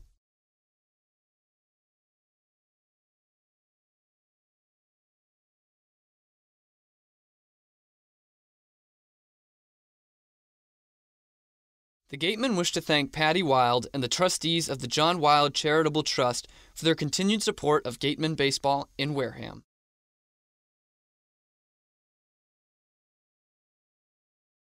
South Coast Health, operators of Charlton Memorial Hospital, St. Luke's Hospital, and Toby Hospital, delivers an unmatched combination of clinical excellence with a personal touch. They are proud to serve as southeastern Massachusetts and Rhode Island's only not-for-profit health system, as well as the region's largest employer. South Coast Health, the best care plus something more.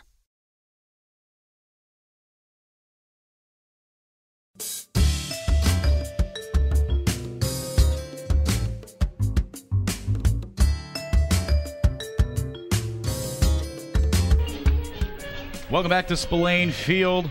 Holly and jolly are the Gatemen indeed on Christmas and July night at Spillane Field. 6-0 good, guys. Here on the Gatemen Baseball Network. Thank you for joining us here on our YouTube live stream. My name's Henrique DeMore. To my right, J.D. Rocci. At the plate, Drew Millis.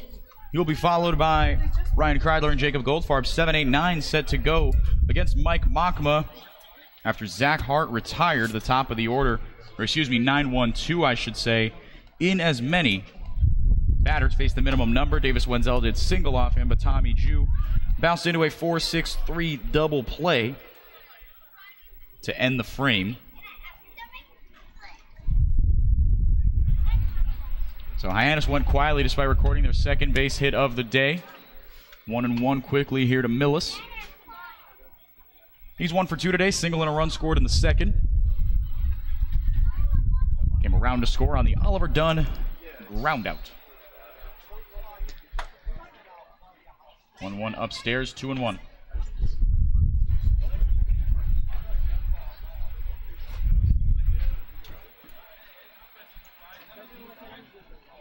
Mockma out of Michigan State, working from the windup.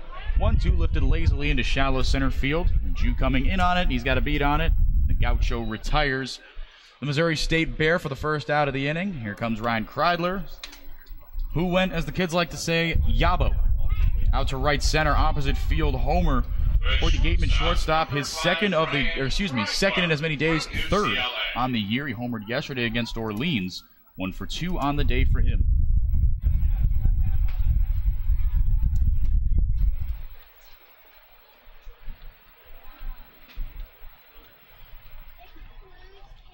First pitch to the UCLA Bruin, strike at the knees.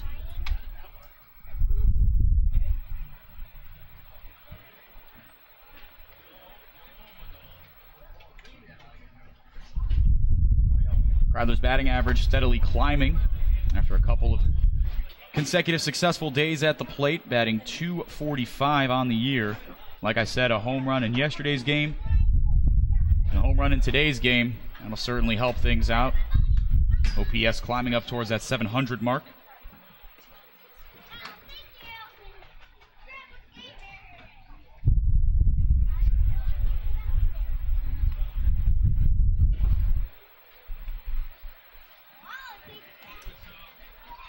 And Kreidler, despite the low walk numbers at 9, he also has kept the strikeouts down, relatively speaking, given that .245 batting average, just 18 Ks in almost 100 at-bats so far this year. He'll put the ball in play, just hasn't had a ton of luck. And I think if Ryan Kreidler can get hot in this lineup, Enrique, that this lineup can really, really be something special, because you're already getting production from the likes of Drew Millis and Skylar Hunter when he's in the game as well at the bottom of the order. Lyon Lockhart has been much better of late. If you can get something going consistently with Ryan Kreidler, that's such an important part of this offense, because he is so good defensively that you're not going to take him out. And he does make those spectacular Derek Jeter-esque plays, so you're not going to take him out of the game because of that. So if he can then provide you with a bat as well, he becomes that much more valuable. Been hitting better as of late, like we said. 2 home runs in as many games, and has now hit safely in 4 of his last 5. And reached in 9 straight. So things have been upticking ever so slightly. For the California native, went from Northern California, originally from Davis. Didn't opt to go to the local UC campus. Instead opting to go to UCLA, paying to play in the Pac-12.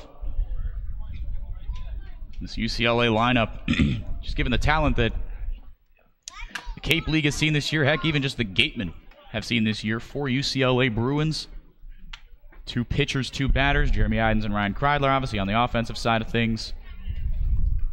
And Ryan Garcia, the Gatemen ace, as well as Jack Ralston out of UCLA, shaping up to be a very promising next couple of years for the Bruins.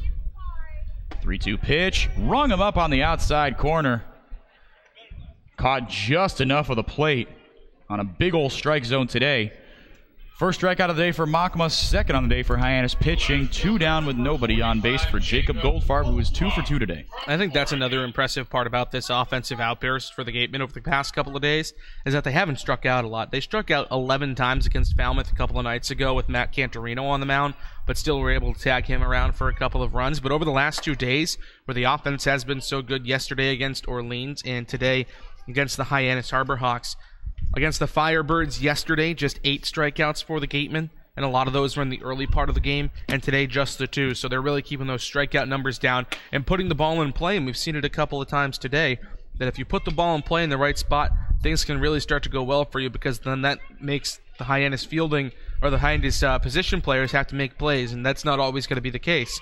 So if you can put a little bit more pressure on them and get on base any which way you can, then this Gatemen offense is going to continue to get better and better and better. Now they score in bunches, absolutely, JD. And have been hot as of late. We just hope that this hot streak extends into the playoffs. It's the Gatemen and the Harbor Hawks here, the only 2 teams in the West that have clinched a spot. 3-0 pitch, get me over fastball, does exactly that.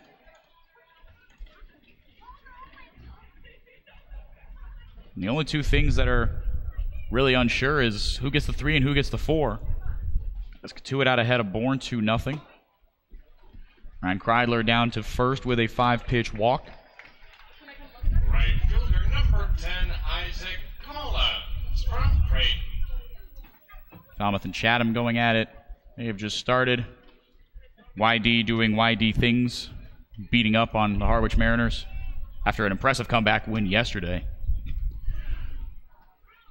We're down 5-0 to Harwich, put up a 6th spot. Capped off by a Noah Cramble grand slam in the 6th inning to come back and win that one. Upstairs to Collins in his 4th plate appearance already in 5 innings. Shows you the kind of day it's been for the offense.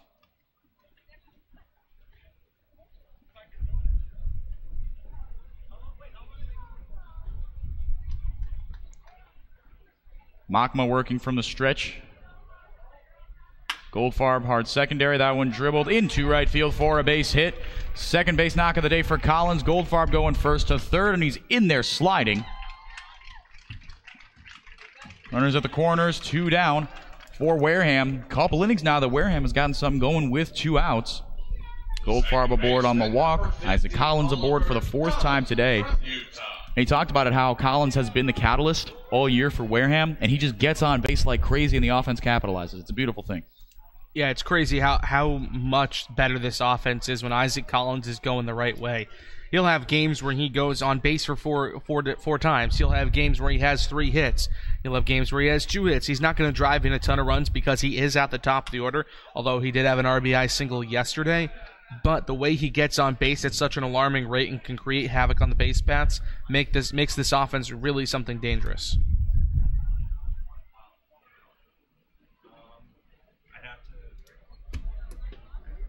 And Gatemen have gotten it done with an offense that has been one of the best in the Cape League all year, but their pitching staff really has shored it up. And coming in today, after Falmouth got knocked around yesterday, the Gatemen pitchers put on a shutdown performance. Wareham, the best ERA in the Cape, 3.37, 3 points ahead of Falmouth at 3.40. That one lifted lazily into shallow center field. Tommy Jew racing in on it, and that'll drop in front of him. That is an RBI single for Oliver Dunn. Over to third. The throw retires Collins for out number 3. But the run does come in the form of Jacob Goldfarb. Oliver Dunn delivers. Make it 7-0 Wareham in the 5th inning. We go to the top of the 6th from Spillane. And like I said, 7-0 Wareham on the Gatemen Baseball Network. One of the Gatemen's favorite places for their post-game meals is Cool Cone, where you can get anything from fried clams and fried chicken to an ice cream sundae, and then top it all off with a round of mini golf. Cool Cone, located on Route 6 on the Wareham-Marion line. Wareham House of Pizza has been serving Wareham and Marion for over 40 years with steak and cheese, pizza, and subs. Located in Shaw's Plaza, head on over for pickup or let them deliver to you. The Gateway Tavern, located on Marion Road in Wareham, offers an extensive but not exhaustive array of menu choices. They search for the finest in foods, ranging from garden fresh produce to hand-selected seafood, and have special menus that change daily. The Gateway Tavern is proud to be the official helmet of the Wareham Gatemen.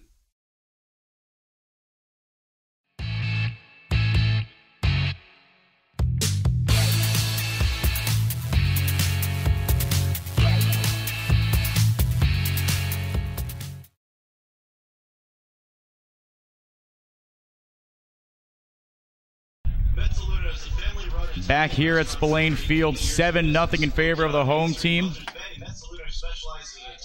For the first time, Zack Hart will not take the mound. He will give the ball up to Tyler Ahern out of Florida State. Last time we saw him was in the 5-0 loss to YD. He struggled this year on the mound, but had a slightly better appearance there against the Red Sox. And the Red Sox, in my opinion, the best team on the Cape. If there's a team to get knocked around by, it is them. He gave up 2 earned runs in 3 innings of work. No strikeouts, 2 walks for the Florida State Seminole. So Tyler Ahern will step in here with a mighty big cushion. 7-0, to be specific. Zack Hart's day is done, and what a day it was for him. 5 innings of work, gave up just 2 hits. No runs earned or otherwise, 2 walks, 3 strikeouts.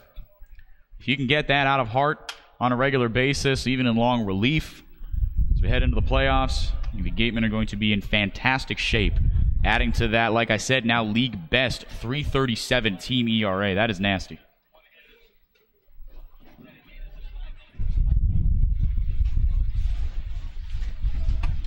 Oh, 1 misses outside, 1-1.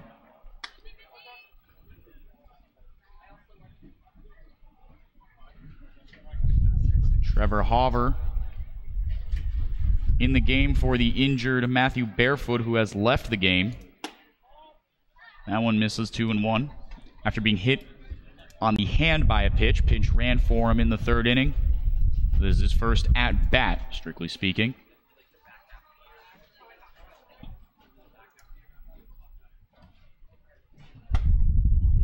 Now misses upstairs, 3-1.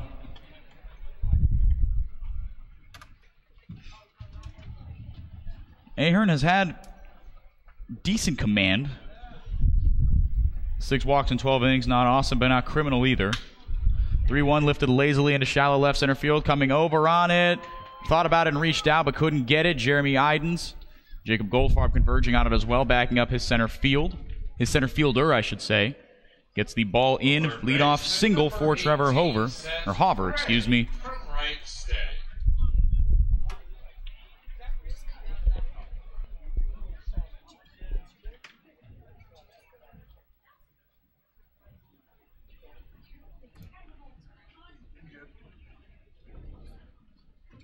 So Trevor Hoover with a lazy single out into left center field is aboard here in the 6th. Just the 3rd hit of the day for Hyannis. Seth Gray will bat here. 1 on and nobody out. His team chasing 7 in the top of the 6th.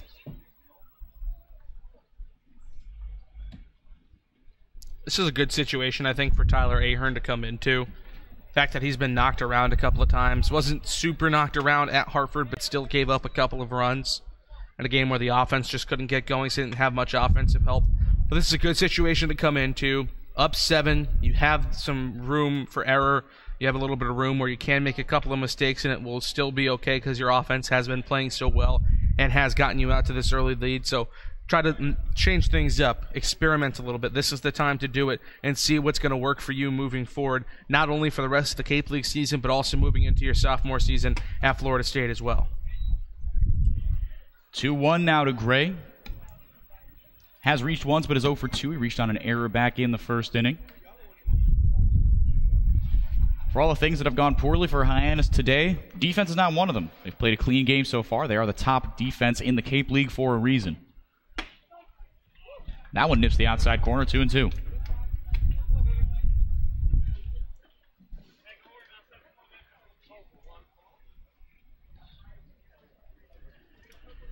Gatemen have scored in every inning except for 1. That was the 3rd inning. They got 2 in the 1st, 1 in the 2nd, 3 in the 4th, and 1 in the 5th. That one dribbled over to the right side. Oliver Dunn going to try for 2. 4-6-3, not in time, so that'll go down as a 4-6 fielder's choice. For those of you keeping score at home, Trevor Hoover retired on the base paths. Number 37, Pedro. So Seth Gray, despite I'm going to try that one again. Seth Gray, despite reaching for the 2nd time today in 3 at-bats, is 0 for 3. So a fielder's choice does not count as a hit. Count as 0 for 1, actually. So Pedro Pages will bat here. He's 0 for 2 today. Hammered one into left field his last time out, but right into the glove of Jacob Goldfarb. 1 on and 1 out in the 6th. Hyannis trailing by 7. That one lifted over to the exact same spot and the exact same result. Goldfarb corrals it, 2 down in the 6th.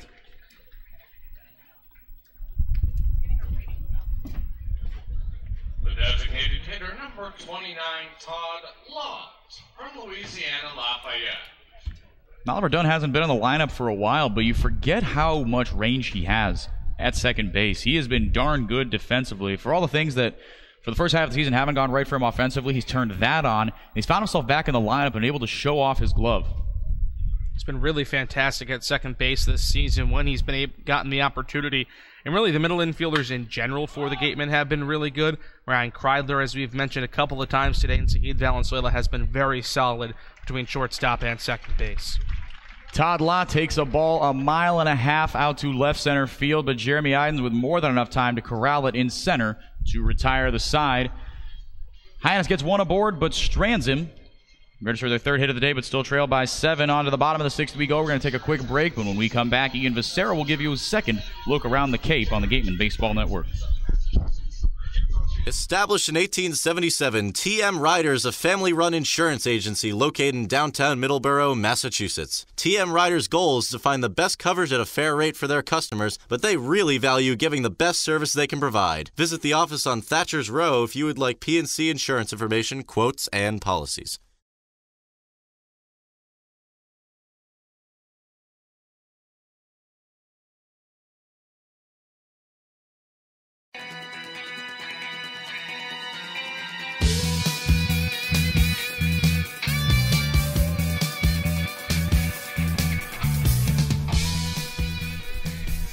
And it's time for the 2nd and final Cape League update of the night.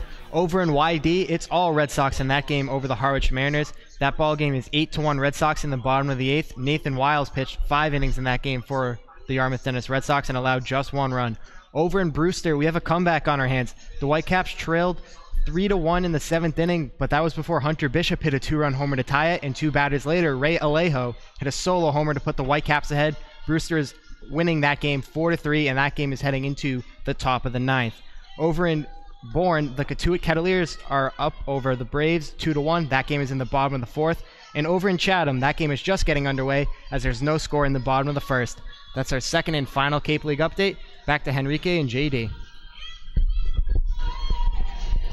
Thank you very much, Ian. A lot of action, a lot of good action going on across the Cape, like he mentioned. Katuitt up 2-1, like Ian mentioned, and if they win, the 4 teams in the West that are headed to the playoffs are set. Katuitt will salvage at least a 4 seed. Bourne will be eliminated. Falmouth will clinch by extension as well. And Brewster, even if they win today, they would jump into the 4 spot for the first time really all year, unless you count, obviously the first few games of the season.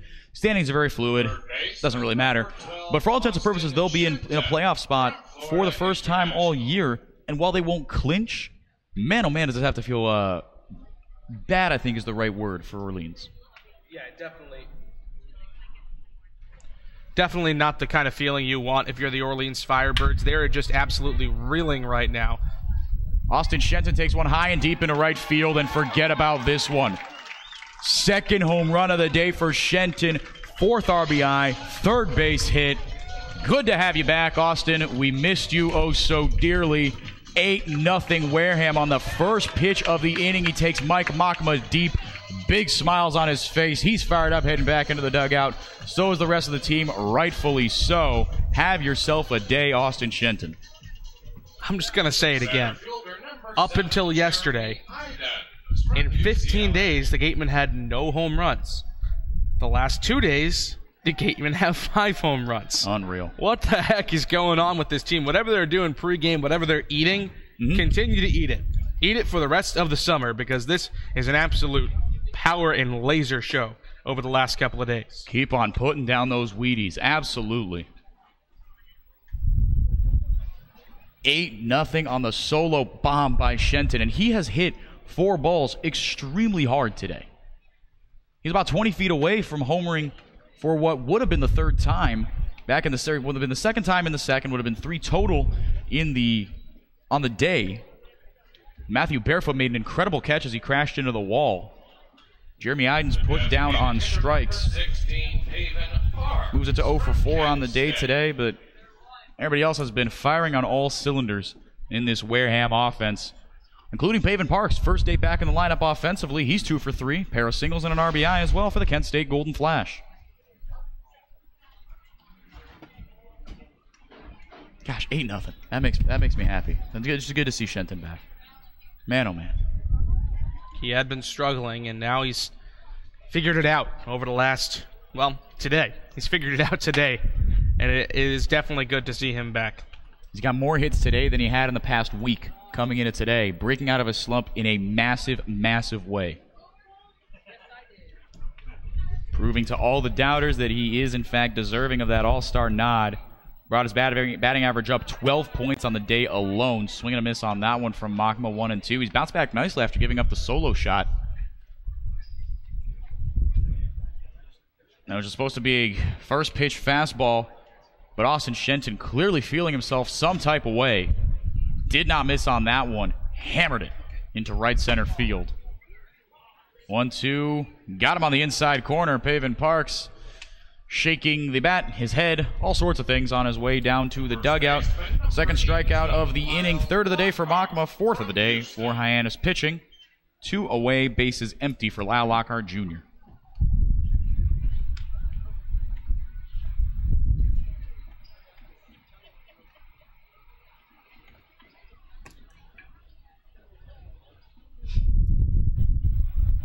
I mentioned how the Gatemen team ERA, pitching in general, has been a lot better as of late. For Hyannis, they've been languishing in the bottom of the standings, or in the bottom of the statistical rankings, I should say, ERA-wise all year, and they came in today with the 2nd worst ERA in the league, 4.57. Second only to the Brewster Whitecaps, and Brewster has given up 3 runs today. Hyannis, well, it's 8-0. They could be heading into the playoffs with the worst team ERA in the Cape Cod Baseball League very easily here. And Brewster could be heading into the playoffs with the worst run differential by a mile in the league. Yeah. Baseball's a funny game. 2-1. Weak dribbler left side. Going to be a tough play for Gray. Across the diamond. By a half step. Got Lyle Lockhart Jr. Gatemen retired 1-2-3, but only after Austin Shenton goes deep for the second time today. He is having an absolute day at the plate. 8-0 Wareham. We'll be right back on the Gatemen Baseball Network. The Beach House Grill at Chatham Bars Inn Resort and Spa is the perfect spot for a seaside lunch or evening clam bake. A proud member of leading hotels of the world.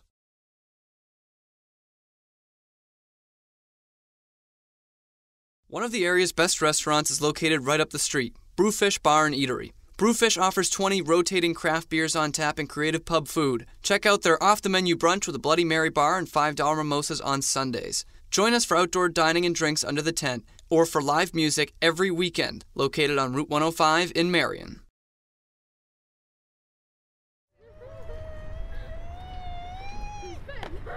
Beat the heat and join us at Waterways, a water experience unlike any other this side of the bridge. Open daily, head over to the water park on Route 28, the Cranberry Highway.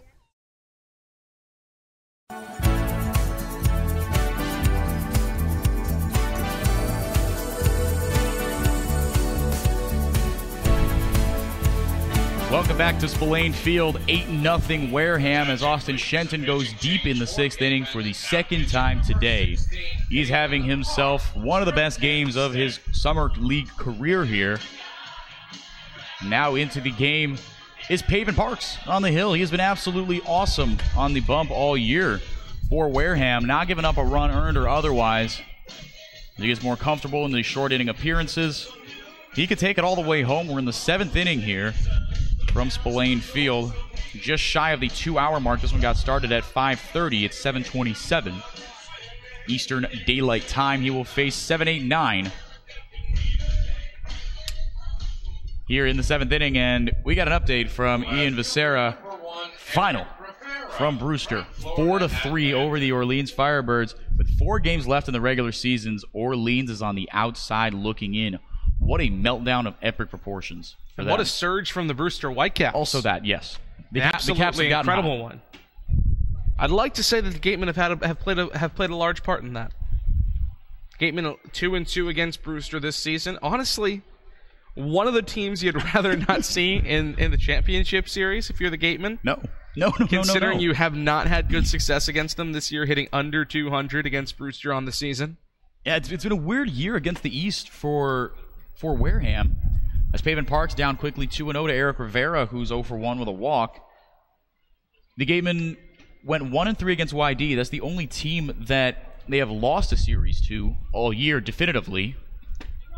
On the verge of taking the season series from Hyannis 4-2, 3-3 against Falmouth. Back on the subject of the East, 3-1 in a completed season. The Gatemen have played all their games against the East Division. Let me get that out of the way before I trip over myself verbally some more here. 2-1 from Parks. Breaking ball drops in there. Nice pitch from the Kent State Golden Flash. 2-2 to Rivera. But against these bottom 2 teams in the East, 2-2. 2-2 against Orleans. 2-2 against Brewster. 3-1 against Harwich. 4-0 against Chatham with a plus 22 run differential. That's crazy considering Chatham, I mean, they are one of the best teams in the league. They've already clinched a playoff spot. They're 20-17-3 on the year with a plus 8 run differential. If not for those pesky Wareham Gatemen, they would have a plus 30 run differential. Hard fought at bat sends Eric Rivera to first base with nobody out here. Brady Lindsley will bat. He's 1-for-1.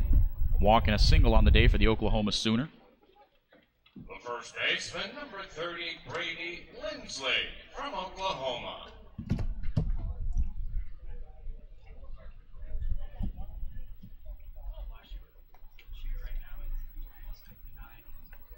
8-0 Wareham. Right-hander Pavin Parks on the hill. Another game has gone final. YD over Harwich 8-1 at Red Wilson Field. pushes YD to their 25th win of the year. Man, oh man. Those Red Sox can hit. They can do everything else very well, too, obviously. Except for, weirdly enough, play defense. They have an atrocious defense, but everything else has been more than making up for it for them. It's one of those weird teams. Now you can't have everything. No, guess not. You really can't. The Gatemen, honestly, are the team that has come the closest to having everything, as that one is laced into left field for a base knock. Being waved around second and held up. Both runners held up, so first and second here on the Brady Lindsley single. Fourth hit of the day for Hyannis. First and second, nobody out for Taylor Garris. But I think, and not to be too much of a homer here, but Wareham, they, as far as, pitching, hitting, fielding, Wareham seems like the most well-rounded team on the Cape. Definitely. Maybe Chatham. Probably not even Chatham, although they do have, YD's really good. YD's very good. And the defense really clearly good. has not come back to bite them in a major way, but ranking dead last in team fielding, that is a little bit of a blip. It's a bit of a blip. But it doesn't matter when you're... You got the best record in the Cape League, and you're leading your division by a wide margin. 12 points, to be exact, after the win over Harwich with a plus 49 run differential, second only to these Wareham Gatemen at 59. Coming into today, now 67.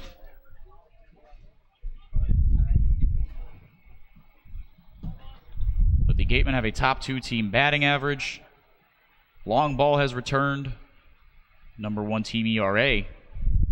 Don't do much base stealing, but everything else clicking all year for Wareham. Breaking ball misses upstairs to Taylor Garris, the sophomore out of Samford. 0 for 2 with a strikeout and a ground out today.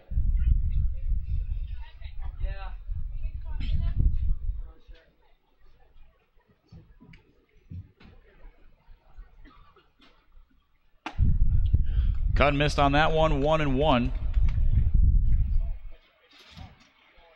No Western Division games final yet. Like I said, if Katuitt wins today, they're up 4-1 in the 5th. They will clinch. Falmouth will clinch. Bourne will be eliminated.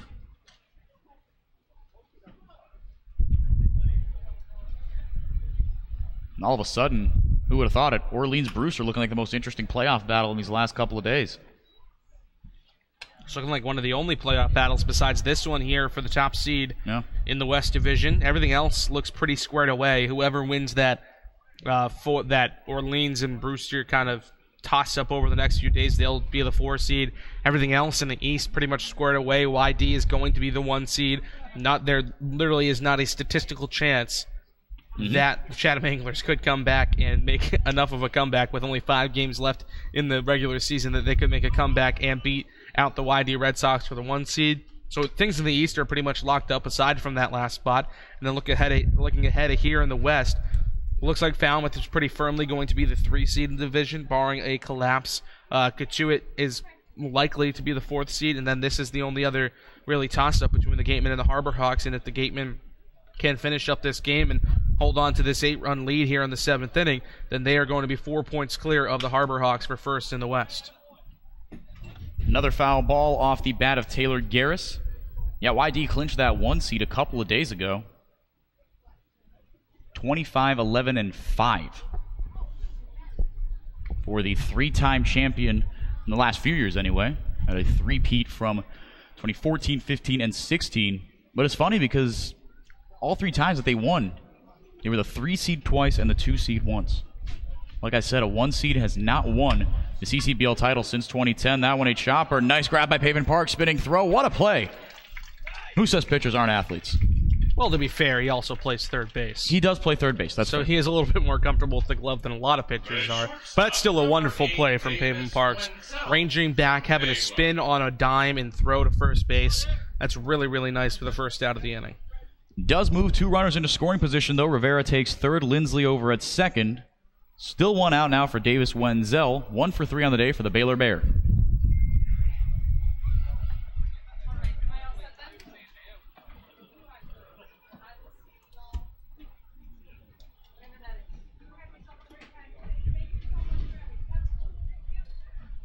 Infield back for Wareham. 8-run lead, nothing to worry about. He'll gladly trade an out for a run, or a run for an out, I should say.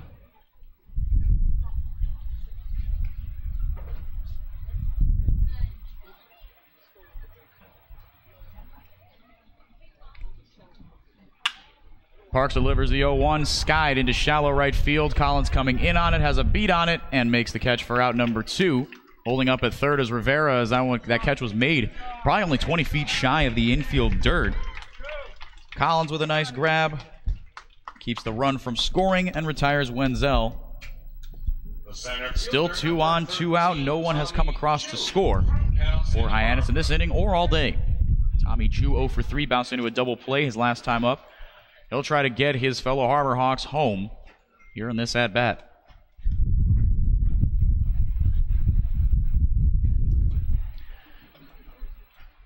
Parks, the third guy to pitch today for Wareham. Zack Hart, 5 awesome innings.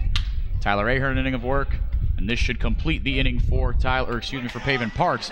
Across the diamond, 6-3, Kreidler to Lockhart. Retires the side. The Harbor Hawks go down 1-2-3 after getting 2 base runners aboard. They strand both of them, score 0. Stretch time here at Wareham. Here at Spillane Field in Wareham, 8-0 Gatemen on the Gatemen Baseball Network.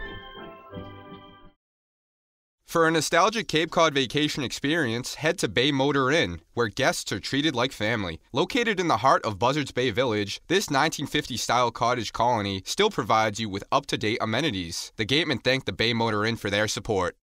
Located along the Cape Cod Canal, Keystone Place at Buzzards Bay is the area's newest rental independent living, assisted living, and memory care community. With some of the area's largest apartments and an ultra-inclusive monthly service package, Keystone Place is a life-fulfilling retirement community unlike any other. Distinct assisted living and memory care programs provide personal care services according to each individual's needs. Discover Keystone Place, the best option for meeting the care and support needs of seniors on Cape Cod. Clobbered high and deep to right center field, and this one is gone. A home run. Eastern Propane and Oil is the Wareham Gatemen home run sponsor. Each time a home run is hit by a Gatemen player, Eastern Propane and Oil donates a camp scholarship to a deserving youth. Eastern Propane and Oil, we're in your neighborhood.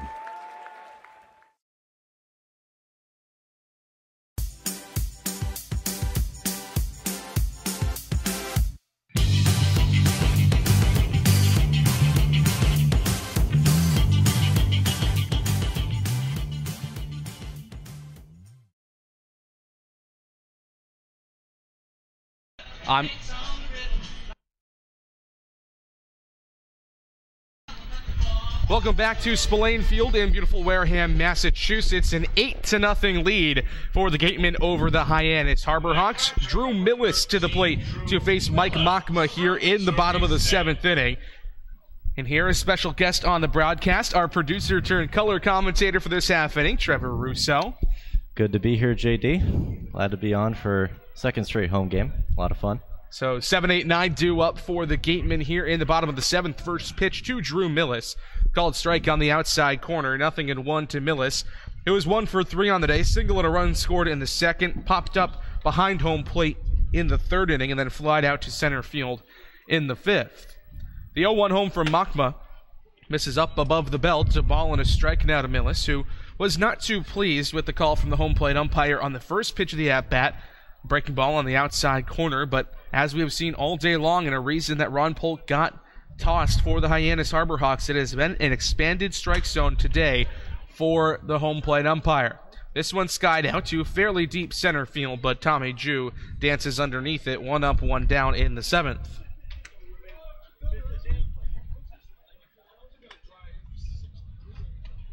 The shortstop, number 5, Ryan Kreidler. So the Gatemen have scored in all but 1 inning today. 2 runs in the 1st, a run in the 2nd, nothing in the 3rd, 3 in the 4th, 1 in the 5th, and 1 in the 6th. Here in the 7th, 1 up, 1 down, but Ryan Kreidler has a home run today. A solo bomb back in the 4th inning, one of 3 home runs on the evening for the Gatemen.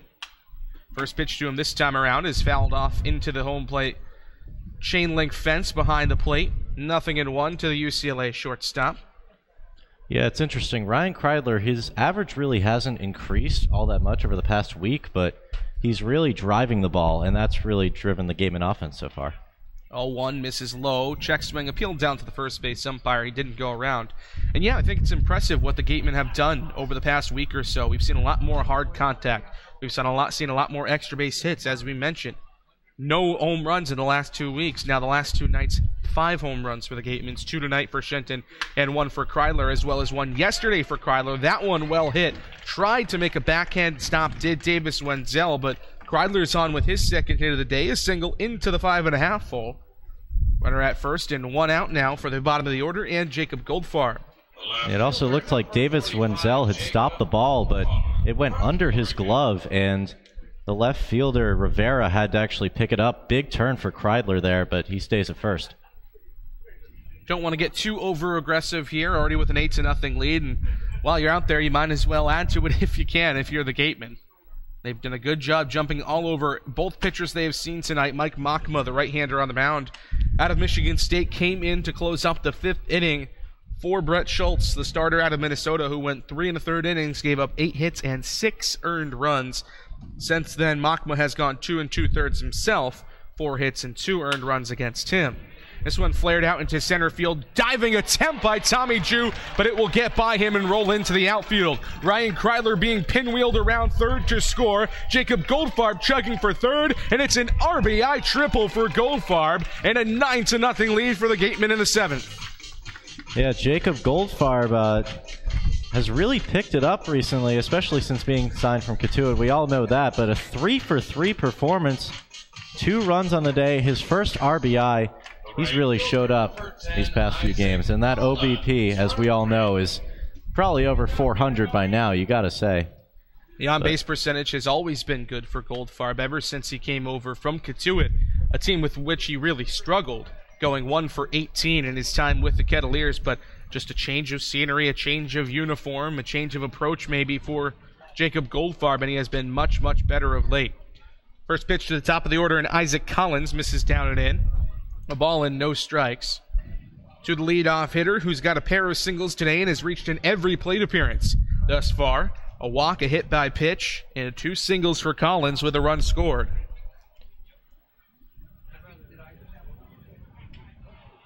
.1-0 big, rip and a miss at a breaking ball. A ball and a strike now to Collins. The right fielder out of Creighton, who made a nice defensive play a couple of innings ago. Gunned down a runner trying to move up from first to third on a single. We've just seen this man every single day just make these incredible plays in right field, a position he's only played 3 times in the last 2 years before this. Played a little bit of right field in the Northwoods League last summer. This one bounced to the right field side, the first base side. Jacob Goldfarb will come in to score for the Gatemen. An RBI ground out for Isaac Collins on the 3 unassisted footout, and it's now double digits for the second straight night, 10-0 Wareham. You know what this looks like to me? It looks like the early season offense we were seeing, even a little bit of that early middle part where the Gatemen were just beating up on teams, offensive production up and down the lineup. And middle part of the season, we really didn't see a lot of that. Now it's great that we have that going in the playoffs. Gatemen are certainly one of the hotter teams, especially offensively, heading into the CCBL playoffs. And now under the diving glove, another single for Oliver Dunn, who has been a big part of this fantastic offense thus far today and over the past couple of days, especially yesterday with 4 hits. He's got 2 now today and has reached 3 times. So a 2-out base runner for the Gatemen with the big bopper in this lineup. All of a sudden, Austin Shenton to the plate. A pair of home runs today.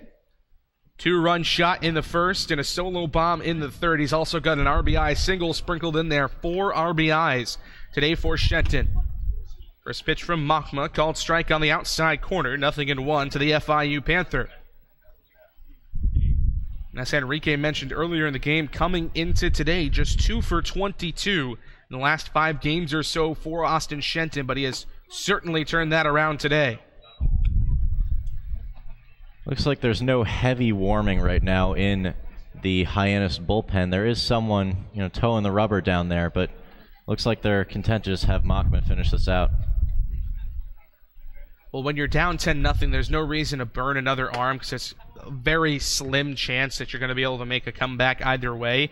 So I think this is a smart move from Hyannis. You know you're probably going to have to concede this game and concede a 4-point lead for the Gatemen in the West Division moving forward. But you still have 4 games left after this, 5 if you are the Hyannis Harborhawks, as Austin Shenton lifts one into shallow left field. Eric Rivera trots over and makes the catch, but to finish up my point, you've still got to make the playoff push over the next couple of games. So moving forward, the arms in the bullpen are going to be absolutely crucial for the for the Hyannis Harborhawks as they continue to try to chase the Gatemen as the season rounds out. All right, thanks so much for having me on, JD. Absolutely. Trevor Russo, our producer, calling commentator extraordinaire. 2 runs for the Gatemen in the inning, an RBI triple for Jacob Goldfarb, and an RBI single, or an RBI ground out for Isaac Collins. It's now 10-0 here in the 8th inning. Mary Orders is down on the sideline with Don Sneddon to talk things over, and Don must be pretty happy with what's gone on so far. Take it away, Mary. That's what's been working there, and I don't know if he eats Wheaties. He's a vegetarian, so I guess that falls under there. But he stroked the ball well, and again, hitting gets contagious. This time of year, pitching may not be as good as what it is. They got to play a game tomorrow, and they're just trying to get through it, and you feel for that sometimes with that. But but don't take away from the hitters. The guy pitched against us right now also pitched 3 other games against us. So we're hitting the ball well, and we've gotten some great pitching. Zack Hart went 5 innings for you guys. What were you expecting from him, and what did you get? Well, again, we got to look at the series that's coming up on that. So we're looking for guys to extend themselves a little bit here at the end. And so he's definitely now a candidate for that. Coach, thanks so much. Guys, back up to you.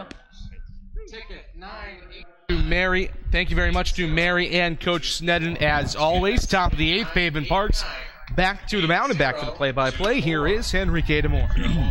Thank you very much, JD. Heck of an inning in the 7th. I gotta step out more often. Ryan Kreidler. Maybe not tonight. I mean, it's already 10-0. Yeah. They probably don't need much more. Maybe the playoffs, though. Yeah. I'll just broadcast less so the Gatemen can score more. Heck, that's right. 11-2 yesterday. I wasn't even on the call. That's right. I don't know. Wow. Might be a thing. Correlation doesn't mean causation, but this one's tough to ignore. This one is tough to ignore. It definitely means in this case. Your support is always appreciated, JD. Absolutely. Pavement Parks back on the hill for Wareham, starting his 2nd inning of work. Tyler Ahern, a good scoreless frame. Good to see that from him. Now Parks, after getting into a little bit of trouble, starting off in the 7th, Eric Rivera the walk, Brady Lindsley the single. Got a ground out, a fly out, and a ground out from 9-1-2. In this usually very potent Hyannis lineup, haven't done much of anything. That one, hard ground ball left side, going to get through. Ryan Kreidler gave it an effort, but another base hit for Trevor Hauver. Since coming in, he has singled twice. And Hyannis has a man aboard here with no one out in the 8th, but again, they trail by 10 to the Wareham Gatemen. 2 in the 1st, 1 in the 2nd, 4 in the 3rd, 1 in the 5th, 1 in the 6th, 2 in the 7th inning. 15 hits, 1 error for Wareham after putting up 16 hits in yesterday's ball game. For Hyannis, no runs, 5 hits, no errors.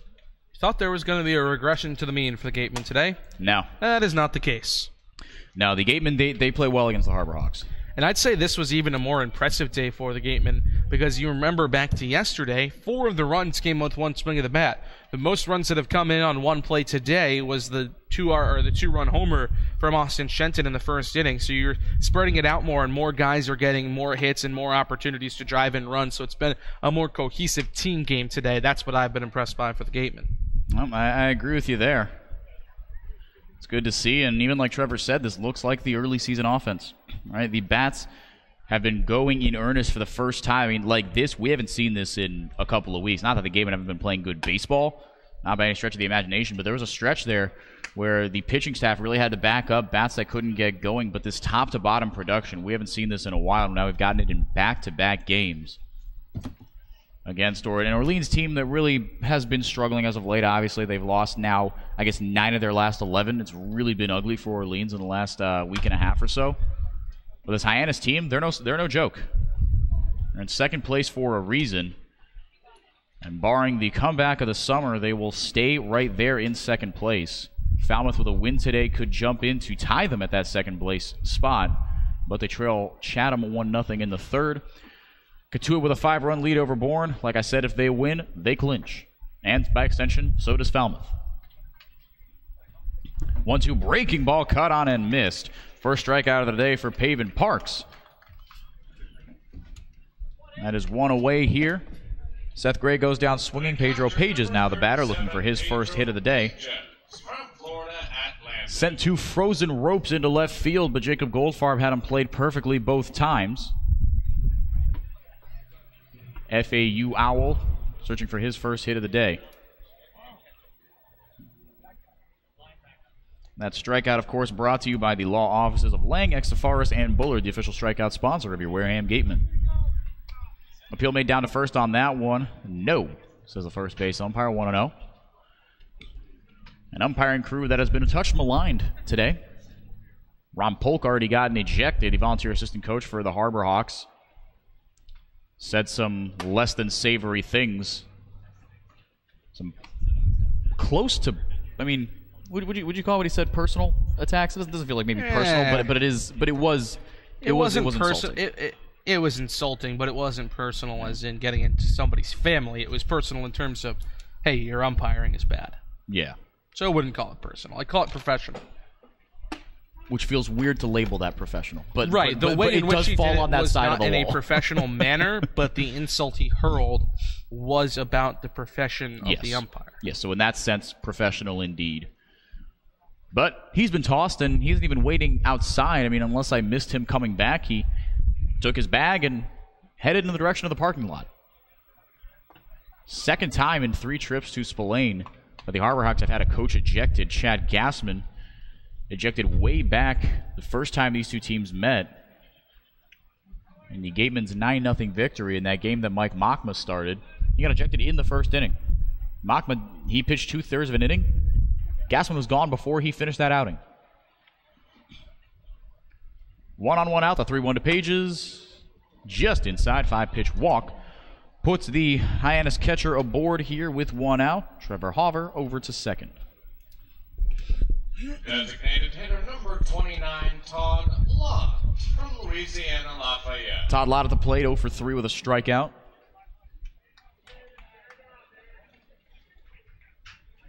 Lott batting .273 on the year.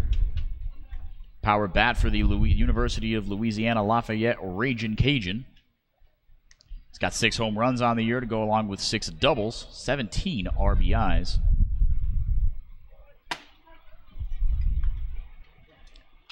Those 17 RBIs, good for second most on the team behind Matthew Barefoot, who I imagine will miss a couple of days as he got dinged on the hand. Well, dinged might be a little kind. He got drilled on the hand by a Zack Hart fastball. Nothing intentional about it, of course, but he left the game in the third. Trevor Hover came in and pinch ran for him in the third. And Hover's made good on that substitution so far. He's 2 for 2 with a pair of singles, and he currently sits at second base. Lott waiting on the 0-1. Sends that one right back up the middle. Base knock. Being waved around third. Coming in to score is Hover. And that is the first Hyannis run of the day, 10-1 in favor of the Gatemen still. First and second, 1 out. Pavin Parks gives up the first run of the day. Yeah, you can't win them all. You can win them a lot, but you can't win every single battle. Gatemen's certainly winning the war right now. So. Absolutely. Things are still very much hanging in the Gatemen's favor as we speak right now.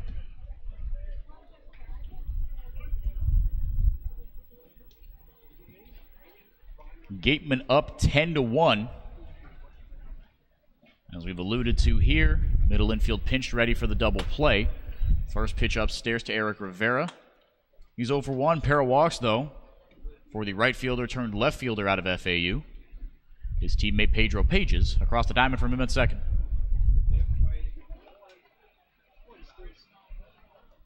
With 1 away and 2 on, the 1-0 misses outside, 2-0. Drew Millis going to go out to have a chat with his pitcher.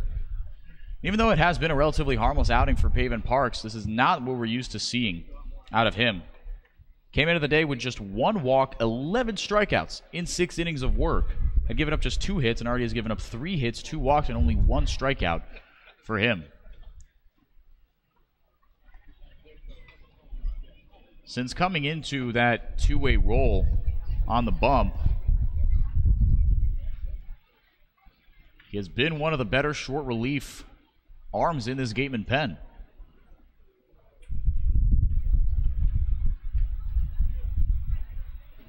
Parks set from the stretch, deals. 2-0 pitch, fastball got him at the knees, 2-1.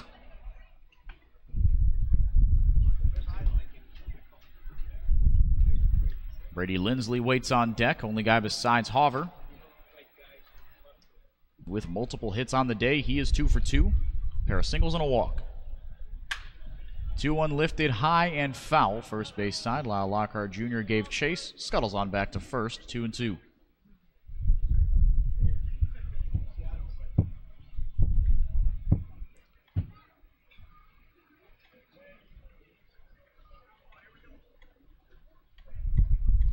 We talked about that Orleans-Brewster game and how Brewster has, for the first time all year, jumped into a playoff spot. Orleans on the outside looking in.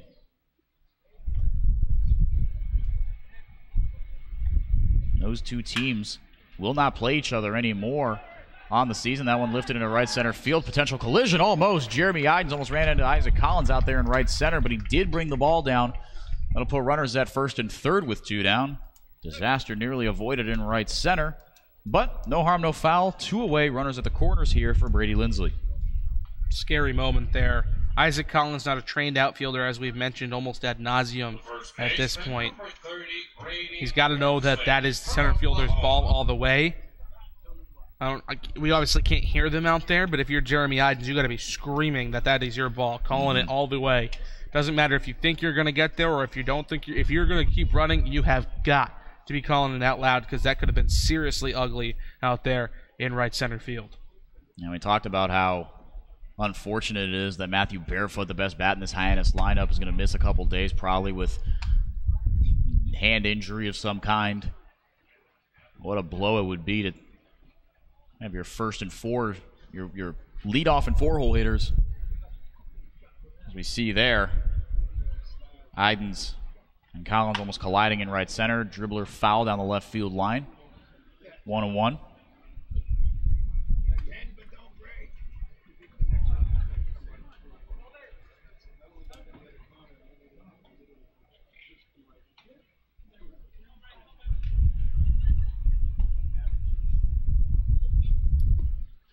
Left-handed hitting Lindsley out of Oklahoma. Catcher and first baseman for these Hyannis Harbor Hawks. Steps in. He comes set, and so does Pavin Parks. The 1-1 just missed low, 2-1.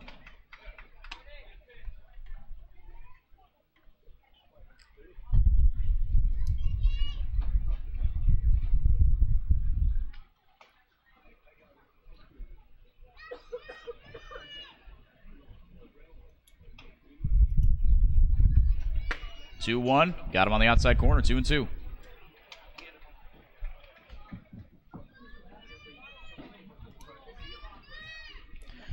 Looking ahead for both of these teams, though, Hyannis will play the aforementioned Orleans Firebirds at McKeon Park tomorrow at 6 o'clock in a makeup game, while the Gatemen have the day off tomorrow, but back in action on Tuesday at Lowell Park against the Cotulla Kettleers. This is the second to last regular season home game for the Wareham Gatemen. They'll play the Bourne Braves here. The first of a home-and-home on Wednesday, August 1st, before traveling to Doran Park on August 2nd to end the regular season. August 3rd, a planned day off before the playoffs get underway on the 4th.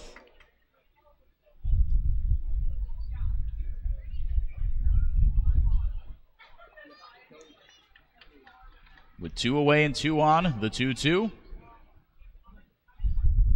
And now they're going to call a balk on Pavin Parks as he just stopped in the middle of his motion. Maybe he thought time was called or something like that. But Pedro Pages comes in to score. And over to second goes Todd Lott, 10-2, Wareham. That was a little bit odd. Not something you see every day. A couple of times we've seen balks this season, but nothing to score a run. And that's definitely the first time we've seen it. So that is how the the Harbor Hawks get their second run of the day. Man on second is Todd Lott. The 2-2 just outside. Count goes full.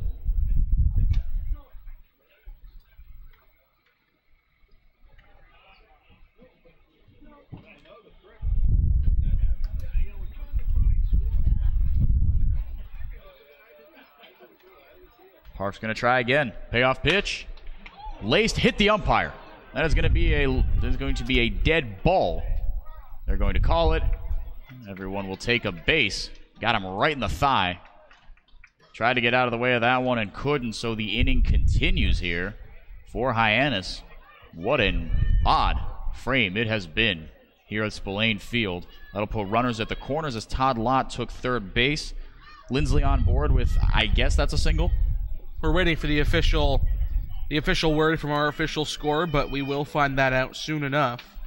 It is in fact a single, so Brady Lindsley moves it to 3 for 3 on the day. After the trainers have a look at the umpire, as really just looked like a bruise, as that one was hammered absolutely off the bat of the Oklahoma Sooner. Looked like it was just a really hard Charlie horse, if nothing else, as he's out and walking. The trainers retreat. The second baseman, number 10, Taylor Garrett. Actually, I misspoke. Todd Lott still at second base.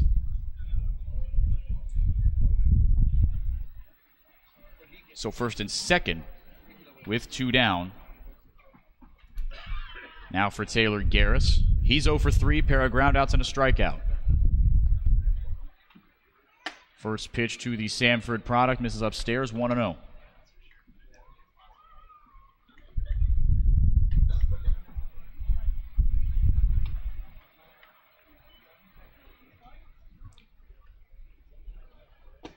Garris hit by a pitch and a pinch hit appearance yesterday in the 9-2 loss to Chatham.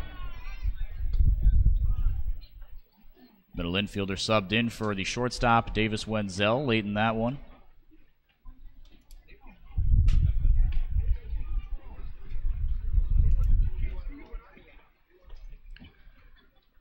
(2-0) here as Parks continues to be able to continues to struggle finding the zone on a consistent basis. 2 on, 2 out. Wareham still leads it by 8, 10-2. Hyannis had registered 4 base knocks on the day coming into this inning, 3 already in the 8th inning. 2 runs, 7 hits, no errors for Hyannis. 10 runs, 15 hits, 1 error for the Wareham Gatemen.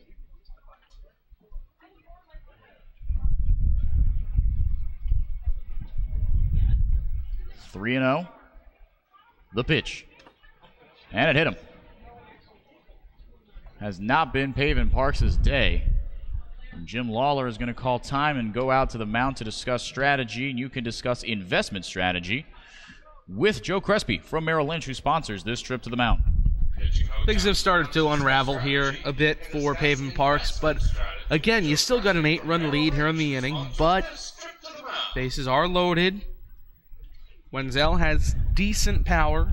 Suppose with one swing of the bat, you could make it a 4-run game. So I think they're going to turn to another pitcher here, and that's exactly what they're going to do. That is, in fact, what they're going to do. So the Gatemen go to the bullpen here in the 8th inning. Pavin Parks has left the bases loaded for a new reliever for Wareham. We'll tell you exactly who that is when we come back on the Gatemen Baseball Network. The Gatemen would like to thank Wareham Country Market for helping to feed the Gatemen players and staff after games. They are located about a quarter of a mile from the field on Route 6, offering a convenience store, a Dunkin' Donuts, and a deli. At the intersection of Route 195 and 28, Wareham Crossing, home of Lowe's, Target, and Red Robin, is the sponsor of the Gatemen Intern Program. They help to provide a world-class internship experience in broadcasting, marketing, sports management, and baseball operations. Check out Wareham Crossing's schedule for this year's Summer Movie Night Series. Make sure you sign your child up today for the Gatemen Robertson's GMC Youth Clinics. This year we have 5 one-week sessions for children 5 to 14. We also have 2 special sessions for hitting and pitching open to teens. Registration is available online at gatemen.org or through forms available at the merchandise booth. Make sure you sign your child up today for the Gatemen Robertson's GMC Youth Clinics.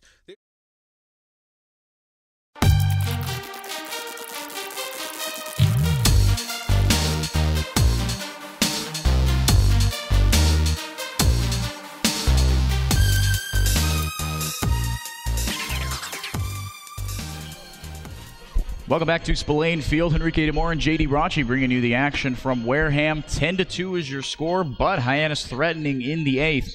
They've got the bases loaded with 2 outs.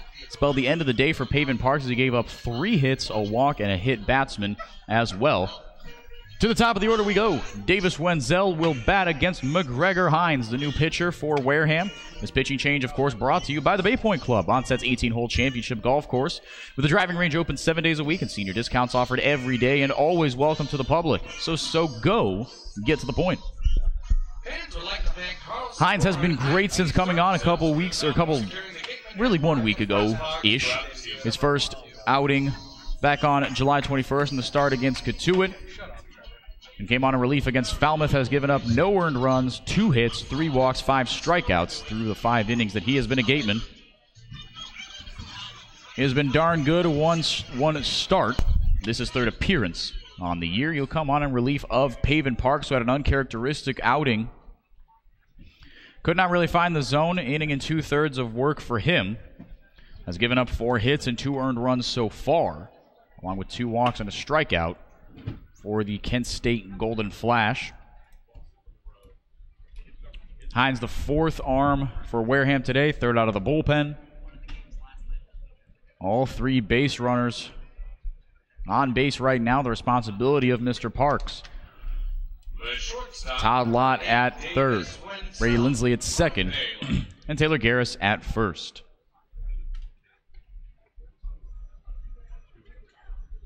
If you're Wareham, you're not worried, but still not the situation you want to be in. Gatemen with 1 more opportunity to tack on some more insurance runs, although you would think that they wouldn't need them. They're up by 8. Bases loaded, 2 down. McGregor Hines against the righty Davis Wenzel. First pitch, strike on the outside corner.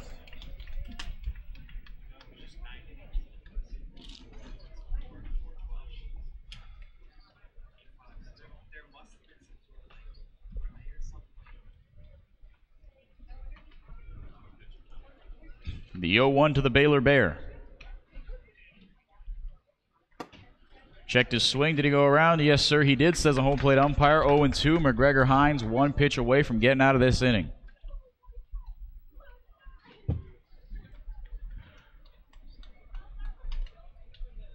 Wenzel 1 for 4 today. When that base hit came, it was a rarity for these Hyannis Harbor Hawks, but they've already notched 7 on the day all of a sudden. 2 runs off those 7 hits. The 0-2 just missed outside, 1-2. Really good pitch there from Hines in the driver's seat. Tried to get him to chase on a fastball low and away. McGregor Hines very much pitches downhill.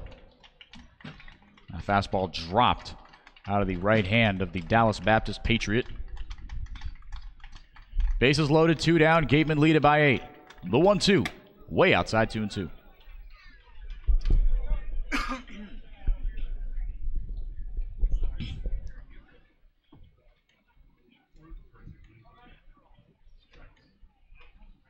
Wenzel batting .257, an everyday guy for these Hyannis Harbor Hawks. 14 RBIs, has a chance to add a couple more here. 2-2, breaking ball, rung him up, yes sir. Strike 3 called. First strikeout of the day for McGregor Hines.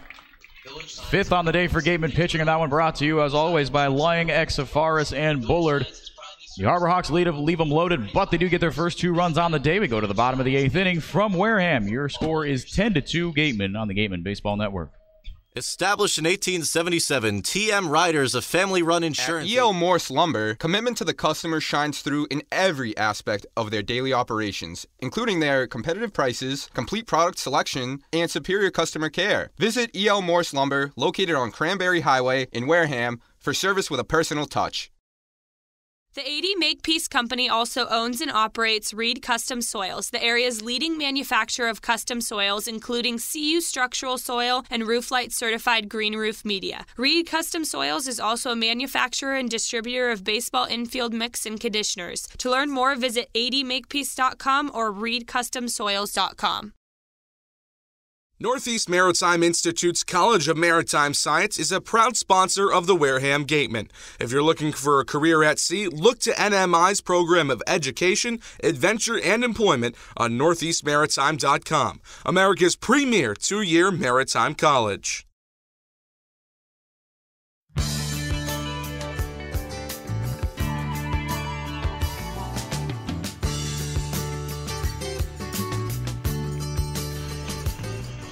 Welcome back to Spillane Field, 10-2 Wareham on the Gatemen Baseball Network. Enrique DeMore and J.D. Rachi coming at you live from Spillane Field, where the Gatemen have been so good this year. 13-7, looking to push it to 14-7 on the penultimate regular season home game for the Gatemen. They are well on their way to doing so after Pavin Parks was relieved of his pitching duties by McGregor Hines. He was able to strand 3 Harbor Hawks on the base paths to prevent the 8th inning, a relatively dangerous one that sent 8 Harbor Hawks to the plate from getting any worse. Wareham back in control here, and they will face a new arm for the Harbor Hawks. It is Kyle Kemp out of Lipscomb. Going into his senior year out there in Tennessee for the Bisons. 101 record on the year, 3.72 ERA, 9 strikeouts and 9 innings of work. Has yet to go more than an inning and a third this year, but he's only given up 2 earned runs in his last 7 innings of work. Really, the only blip on his radar was in that blowout loss to Wareham way back on June 30th, where he gave up 4 runs, 2 of them earned, and did not record an out in that outing, so that spiked his ERA, obviously. But since then, all business. The center fielder, number 7, Jeremy Iden. Jeremy Iden's now the batter, trying to jumpstart his day on a day that has seen almost everyone else have success in the Gatemen lineup. Except for Mr. Idens. He's 0 for 4 with a strikeout, 3 flyouts, one of those a long one out to right field. Trevor Halver made a nice play on. First pitch to Idens, strike on the outside corner.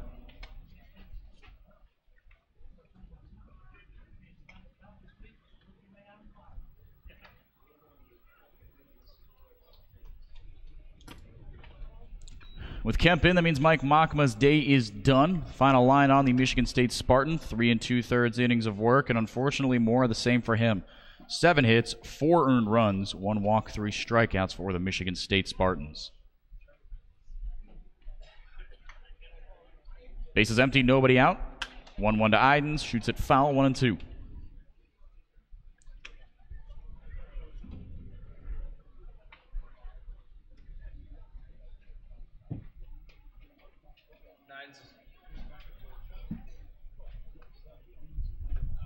Idens is the only one that has not reached base today for the Gatemen, and he's been in a bit of a tailspin himself. Was once up in the high 300s, now down just barely hovering above 300 on the season. So a hit here would be monumental, not really for the game because it's an 8-run game in the 8th, but just for his confidence moving forward to the playoffs. He's a big piece of this Gatemen lineup. I couldn't agree with you more. JD's been anchoring down that cleanup spot really well, but as of late has been struggling a little bit, and this could move it to 0 for 5. Slow dribbler, 6-3 is the putout, but by a half step. Davis Wenzel, a nice play from the Baylor Bear to retire Idens. Does move it to 0 for 5 on the day. And 1 away and nobody out. Here comes Pavin Parks, the pitcher who will retain his designated hitter spot, I guess, or who will retain this spot, so he's back in the lineup. It's the Don Sneddon rule. Yeah, as we've come to call it here. What we're going to go with it. He's being reinserted back into the designated hitter spot. Which you can do. And before I get sued for plagiarism, I'm going to say that Trevor Russo, our producer and color man extraordinaire, was the one that just coined the term the Don Sneddon rule, so we will give him some credit. Only some, though. Not all. Let's say all. We'll go with all. That's some big J stuff right there, JD, giving attribution where attribution is due. Syracuse would be proud. They would, I think. Shout out to Aileen Gallagher and Barbara Fote. Side Newhouse School of Public Communications. A lot of Syracuse orange. It's just orange, right? You're not oranges. Yeah, right? We're not the oranges. Okay. We are just orange. Not even we. We, yeah. We'll call it we. We are orange. But it's technically like Like, yeah, we are, but like if I'm calling the game at Syracuse, it's orange is. It's not orange are. The orange is leading. The orange is leading. But you'd say we, if you're talking about a group of Syracuse students, you say we are the orange, right? Yeah. Yeah. Yeah, that's right. Okay. Not we is the orange, because we is the subject, orange isn't the subject. Right. Orange is the object there. If orange is the subject, then it's the singular verb. So you'd say the orange lead it 5-0, right? That's a way you would say it. No, the orange leads it. The orange leads it 5-0. Yes. Okay. Strikeout of Pavin Parks, but he will scurry on up to first as the ball got out from under the glove of Pedro Pages behind the plate. Base runner aboard in an unconventional fashion here. Gatemen have sent a men to the base paths every single inning. Similar to what we saw in Orleans yesterday. You just get men on, good things are going to happen. This offense is clicking on every cylinder possible. Absolutely everyone. So Lockhart will bat with 1 on and 1 out here in the 8th inning. His team is up by 8.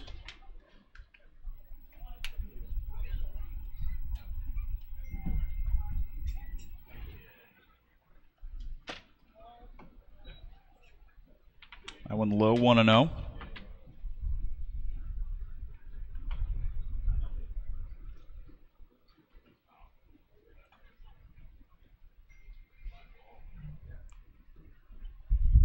From the stretch, the righty delivers a mean breaking ball on the outside corner. Kyle Kemp got the better of Lockhart on that one, 1-1.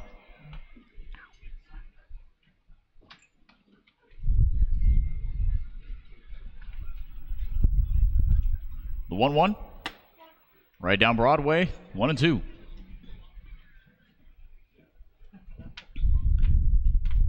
Lockhart, another guy who started to pick his average up. 213 on the year. 219 coming into today's game, but 0 for 3 on the contest so far. Does have a walk on the day, though. 3 ground outs otherwise. 1-2, got him on strikes. Fastball catches the inside part of the plate for the second strikeout of the inning for Kyle Kemp. 2 away here in the 8th, but that first strikeout sits on first.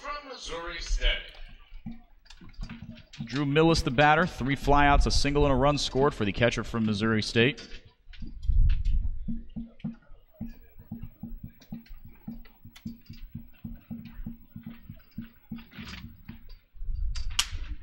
That one looped lazily into shallow right field. On one hop, it got the better of Garris, but recovers. There's the beauty of playing second base and the reason that I played second base throughout high school. Even if you're an absolute liability in the field, at worst, you can still make some plays. Gatemen get 1 aboard, but they strand him in between first and second. We go to the top of the 9th. Last chance for Hyannis. When we come back on the Gatemen Baseball Network, 10-2 your Gatemen Baseball is officially sponsored by Robertson's GMC, the truck professionals. Located just 2 miles away on Cranberry Highway, we are proud to sponsor the Gatemen Youth Clinic for 2018. Robertson's GMC. We are professional grade. Power like a pro.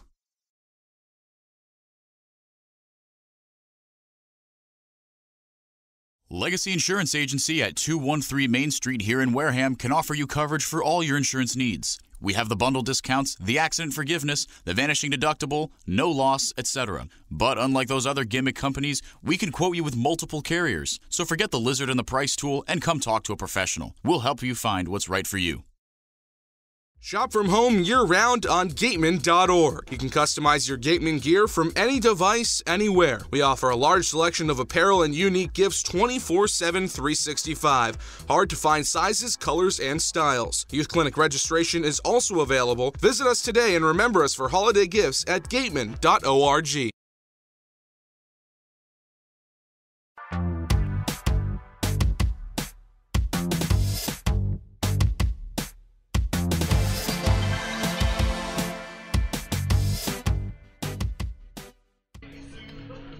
Welcome back to Spillane Field. 10-2 your score in favor of the home team Wareham Gatemen. Trying to push their record to 24-16-1 and bump the Harbor Hawks down to 21-16-3. Jump a full game and a half and 4 points ahead of the Harbor Hawks for first place in the West Division. Looking around the rest of the league, Catuit still up on Bourne, but 6-2 in the bottom of the 7th at Doran Park, and Falmouth still trailing Chatham 1-0 at Veterans Field. That game is in the top of the 4th. Brewster victors over Orleans 4-3, and YD victors over Harwich 8-1. YD continue to extend their lead as they have already clinched the 1 seed, but more just rubbing it in at this point. So here in the top of the 9th we are. McGregor Hines back to work for Wareham. In order to get out of this game and give the Gatemen that aforementioned 24th win, 14th win at home, 12th win against Western Division opponents, he will have to face 2-3-4 Tommy Jew, Trevor Hauver, and Seth Gray. Between those 3, 2 hits, all coming off the bat of Hauver. Tommy Jew 0 for 4 today. 3 ground outs, one of those a double play ball, as well as a flyout for the UC Santa Barbara Gaucho.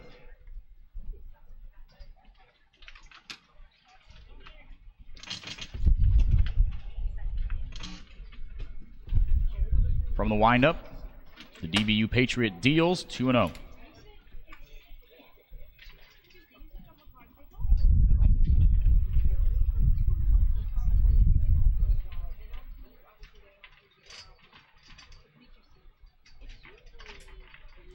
The 2-0. Got him with the letters, 2-1.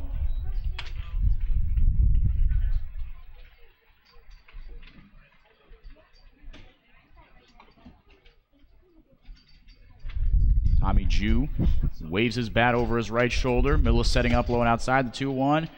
Got it pretty much where he wanted it, but didn't get the call. Didn't miss by much. 3-1 the count to the Hyannis center fielder.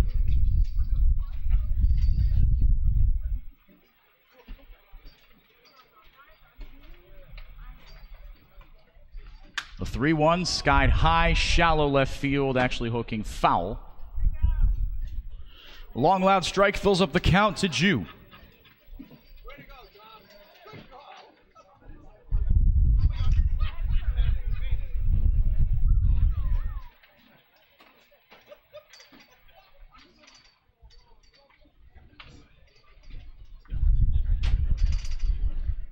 Jew takes a couple practice swings and a third one.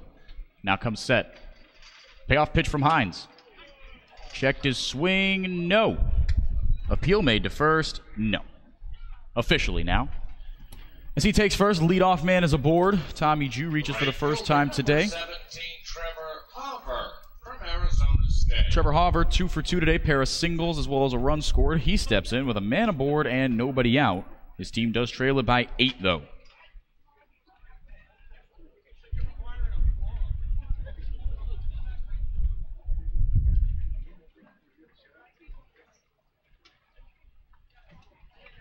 Hines from the stretch. First pitch skied straight back foul.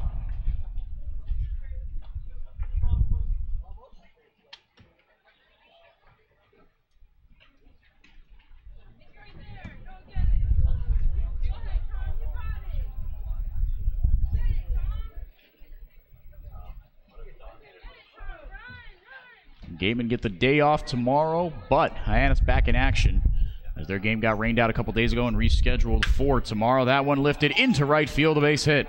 First 2 men reach for Hyannis, first and second. Nobody out here in the 9th inning. Hyannis staying alive here. Yeah. Still down 8, though. It's the 9th inning, so they will have to get things going in a hurry here with Seth Gray at the plate. It would be truly incredible if they could manufacture anything really significant.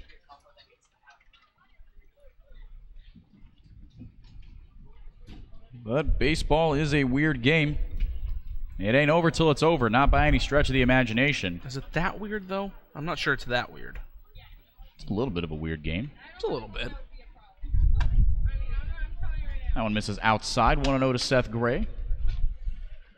0 for 4, but has reached base twice, once on an error in the first and once on a fielder's choice in the 6th inning. Also a strikeout for the Wright State product.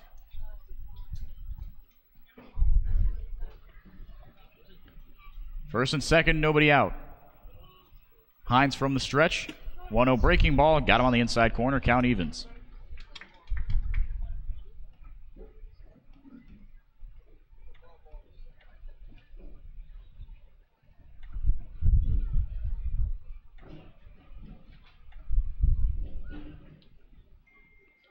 Hines sets. The 1-1. In the dirt, 2-1.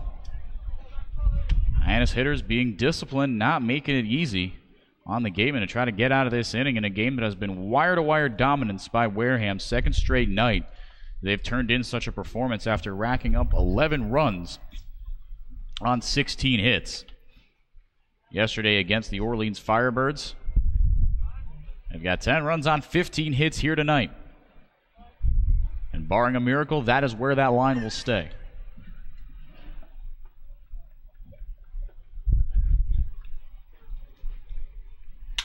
Two-one skied high and deep into right field. Foul ground. Collins running over on it, right on the line, makes the catch for out number 1. From second to third, though, moves Tommy Jew. Runners at the corners, 1 away here for Hyannis. I'll tell you what, Isaac Collins has a cannon out there. Yeah, he can chuck it. He really can. I mean, he usually plays second base, so that arm doesn't get flashed all that often, but that's the second throw today that we've seen, plus another impressive one yesterday, where he threw it from foul territory off his back foot on a line to Austin Shenton at third base. The stuff he can do out there with the glove is impressive, and so is the arm.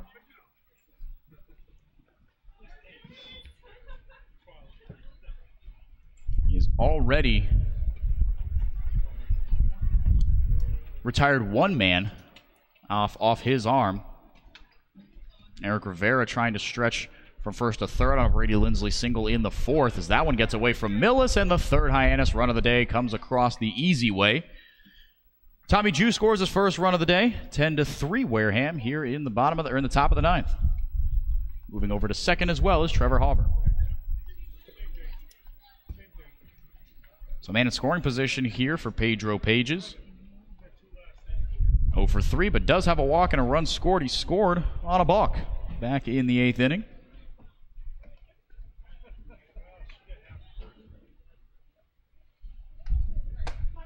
That one drops in there, 1-1. Good bounce back pitch from McGregor Hines.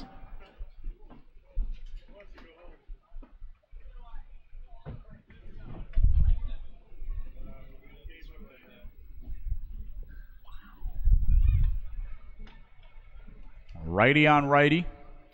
FAU Owl versus the DBU Patriot. The aforementioned Patriot will step off. He's in his third appearance here. He has a start on the year, but has not gone more than 3 innings all year. 1-1, thought about it. Good stop by Millis, 2-1.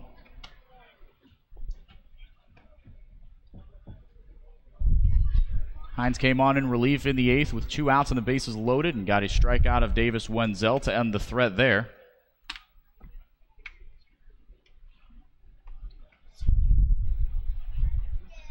But now does have a man in scoring position and has given up a run already, his first of the year that he's given up.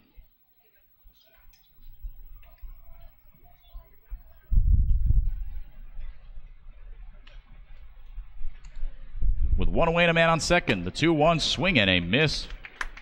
Good little bite on that one, low from McGregor Hines, 2-2 to Pages.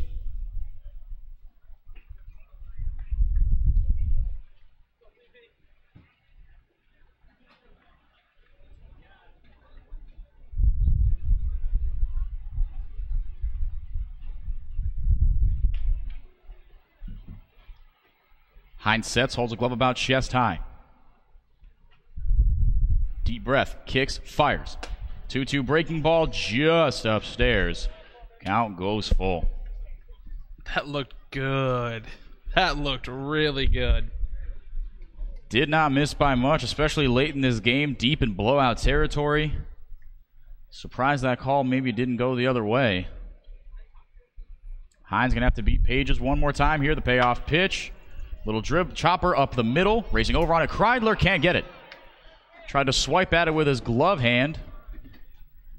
And poked just out of his glove. That'll push runners to the corners. Hauber takes third. Pedro Pages reaches for the second time today. And now Todd Lott will bat here. He's 1 for 4. Hit a laser of a single up the middle in the last inning.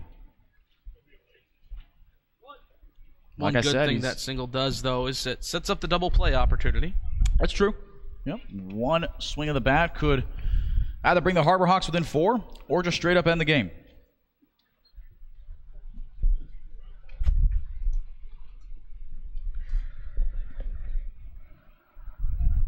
First pitch to Todd Lott. That gets away from Drew Millis.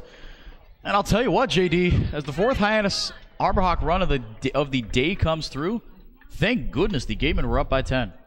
Yeah, that's true. Listen, I said it in the pregame.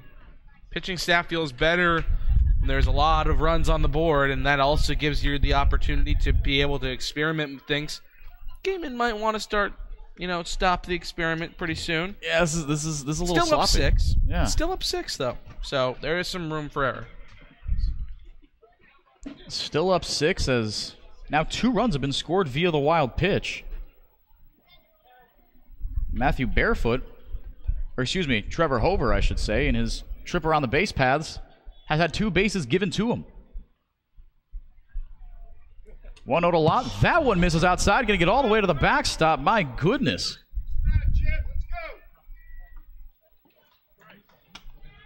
Two and 0 to Lott, and over to third goes Pedro Pages. Yeah, whatever is going on here needs to stop. And that's why Jim Lawler's out. Yeah. Out there to discuss what the heck to do going forward. I would say just not that. Seems like a good starting point here.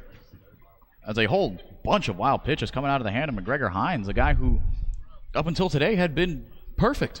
He had been so darn good for Wareham so far. But he's out there to discuss strategy, and you can discuss investment strategy with Joe Crespi from Merrill Lynch, who sponsors this trip to the mound. 5th Hyannis run of the day at third base, just 90 feet away. And Todd Lott, the best power bat in this Hyannis Established in 1877, TM Riders Baseball League in a marvelous hitters count 2-0. Here to the University of Louisiana Lafayette Ragin' Cajun. 1 for 4 today, trying to push it to 2 for 5. The 2-0 pitch, low, 3-0.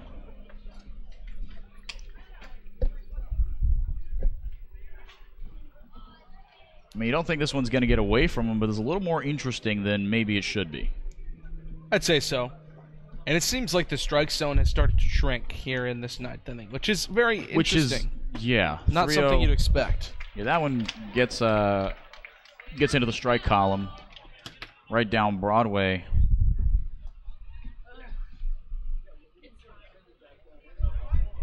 Yeah, if anything, you would expect it to get wider, especially since the Gatemen were not too long ago up by 10.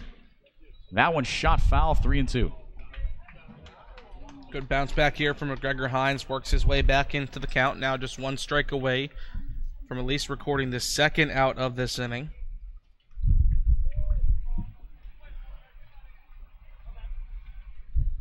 One away, the man on third is Pedro Pages. Gatemen up 6 in the top of the 9th. Payoff pitch. Swinging a chopper left side. Shenton on a side across the diamond. Gets the put out of Todd Lott, but it is now 10-5 Wareham as Pedro Pages comes in to score on Todd Lott's second RBI of the day. Crazy thing is, that's the second RBI of the day for Todd Lott. It's the only 2 RBIs of the day for the Hyannis Harborhawks, even though they have 5 runs. 2 runs coming in to score today on wild pitches in this inning, I should say. Yeah. And then a run coming in to score on the balk in the 8th inning. Yep, 3 runs given by the Gatemen, 2 earned. Not in a statistical sense, but in a more, well, just not statistical way. I can't think of the word I want to use here, but those 2 coming by the way of the Todd Lott RBI. 1 for 5 with a pair of RBIs on the day. Also a strikeout for the ULL Ragin' Cajun. 1-0 hammered into left field, going to get down for a base hit. Rounding first and heading into second is Eric Rivera. Jacob Goldfarb finally scoops it up and gets it into his infielders. Another run in scoring position. Double by Eric Rivera is his first hit of the day. Moves it to 1 for 3. He reaches for the 3rd time today. The first baseman, number 30, Brady Lindsley. Now probably one of the last guys you want up, Brady Lindsley. He's 3 for 3. 3 singles and a walk, and another single could make it 10-6. As all of a sudden, the sticks have awoken for the Harborhawks. What a weird time for them to do so. 2 in the 8th, 3 in the 9th. You figured they'd like to get a couple of runs on in, the first 7 innings, but Late inning rally here in the 9th. Gatemen still doubling them up, though, 10-5. First pitch catches the outside corner by a tiny bit to Lindsley, 0-1.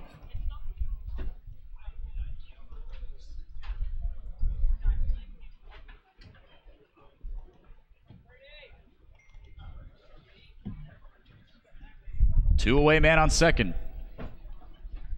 That is Eric Rivera, the man at the plate. Brady Lindsley sends that one into center field, going to get down for a base hit. Being waved around third is Eric Rivera. The throw to the plate, not in time. 10-6 Hyannis on the RBI single by Brady Lindsley. He's got 3 hits now. 4. 4, yes. Yeah. I was mistaken. Now Taylor Garris from Samford steps in. He is 0 for 3, was hit by a pitch in the 8th. Back-to-back innings now where Hyannis has sent 8 men to the plate. And with one swing of the bat, Garris could pull them within 2. 10-6 Wareham here in the 9th.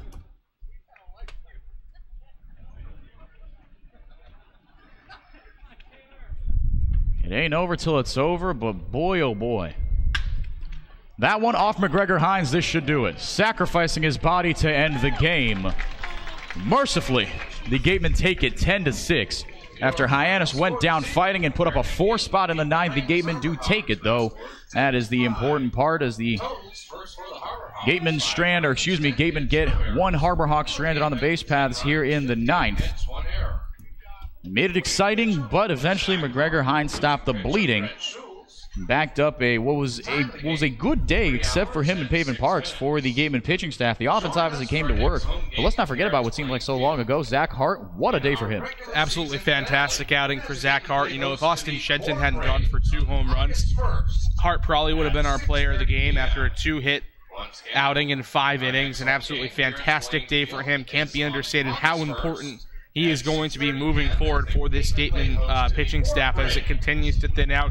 Guys continue to leave. They are going to need his arm, and he is going to need to have days like this. He is going to need to be effective if the Gatemen want to win in the playoffs. So that will do it for us here from the Gatemen Baseball Network from Spillane Field. The Gatemen take the season series over their rival Harbor Hawks 4-2, but not for lack of excitement. 24-16-1 is Wareham's record. Going into the last 4 games of the year, going into the last 5 games of the year, Hyannis 21-16-3. Wareham pushed their lead to a 1.5 and 4 points over the Harbor Hawks. I'll give you a quick last look around the Cape for the rest of the Western Division scores before we get done here. Falmouth still trailing Chatham 1-0 at Veterans Field. Catuit an inning and a half away from clinching their spot in the playoffs and eliminating Bourne for good. They're up 8-2 on the Braves in the 8th at Doran Park. That'll do it for us here. The general manager of the Gatemen is Andy Lang. Our sideline reporter, Mary Orders, thank you to all that she did today. Thank you to our beat writer, Ian Becerra, for everything he does, and our producer today's broadcast, Trevor Russo. And thank you to our WCTV broadcaster as well today, Cam Stewart. Got a good one there out in left field. Again, your final here from Wareham. Gatemen 10, Hyannis 6. Gatemen are off tomorrow. But they play the Catuit Kettleers at 5 o'clock on Tuesday from Lowell Park. We'll have first pitch for you at 5 and the Gatemen Pregame Show at 4:30. Thank you for listening again. 10-6 your final in favor of the Gatemen. From Spillane Field for J.D. Roche, I've been Henrique de Moore saying so long from the Gatemen Baseball Network.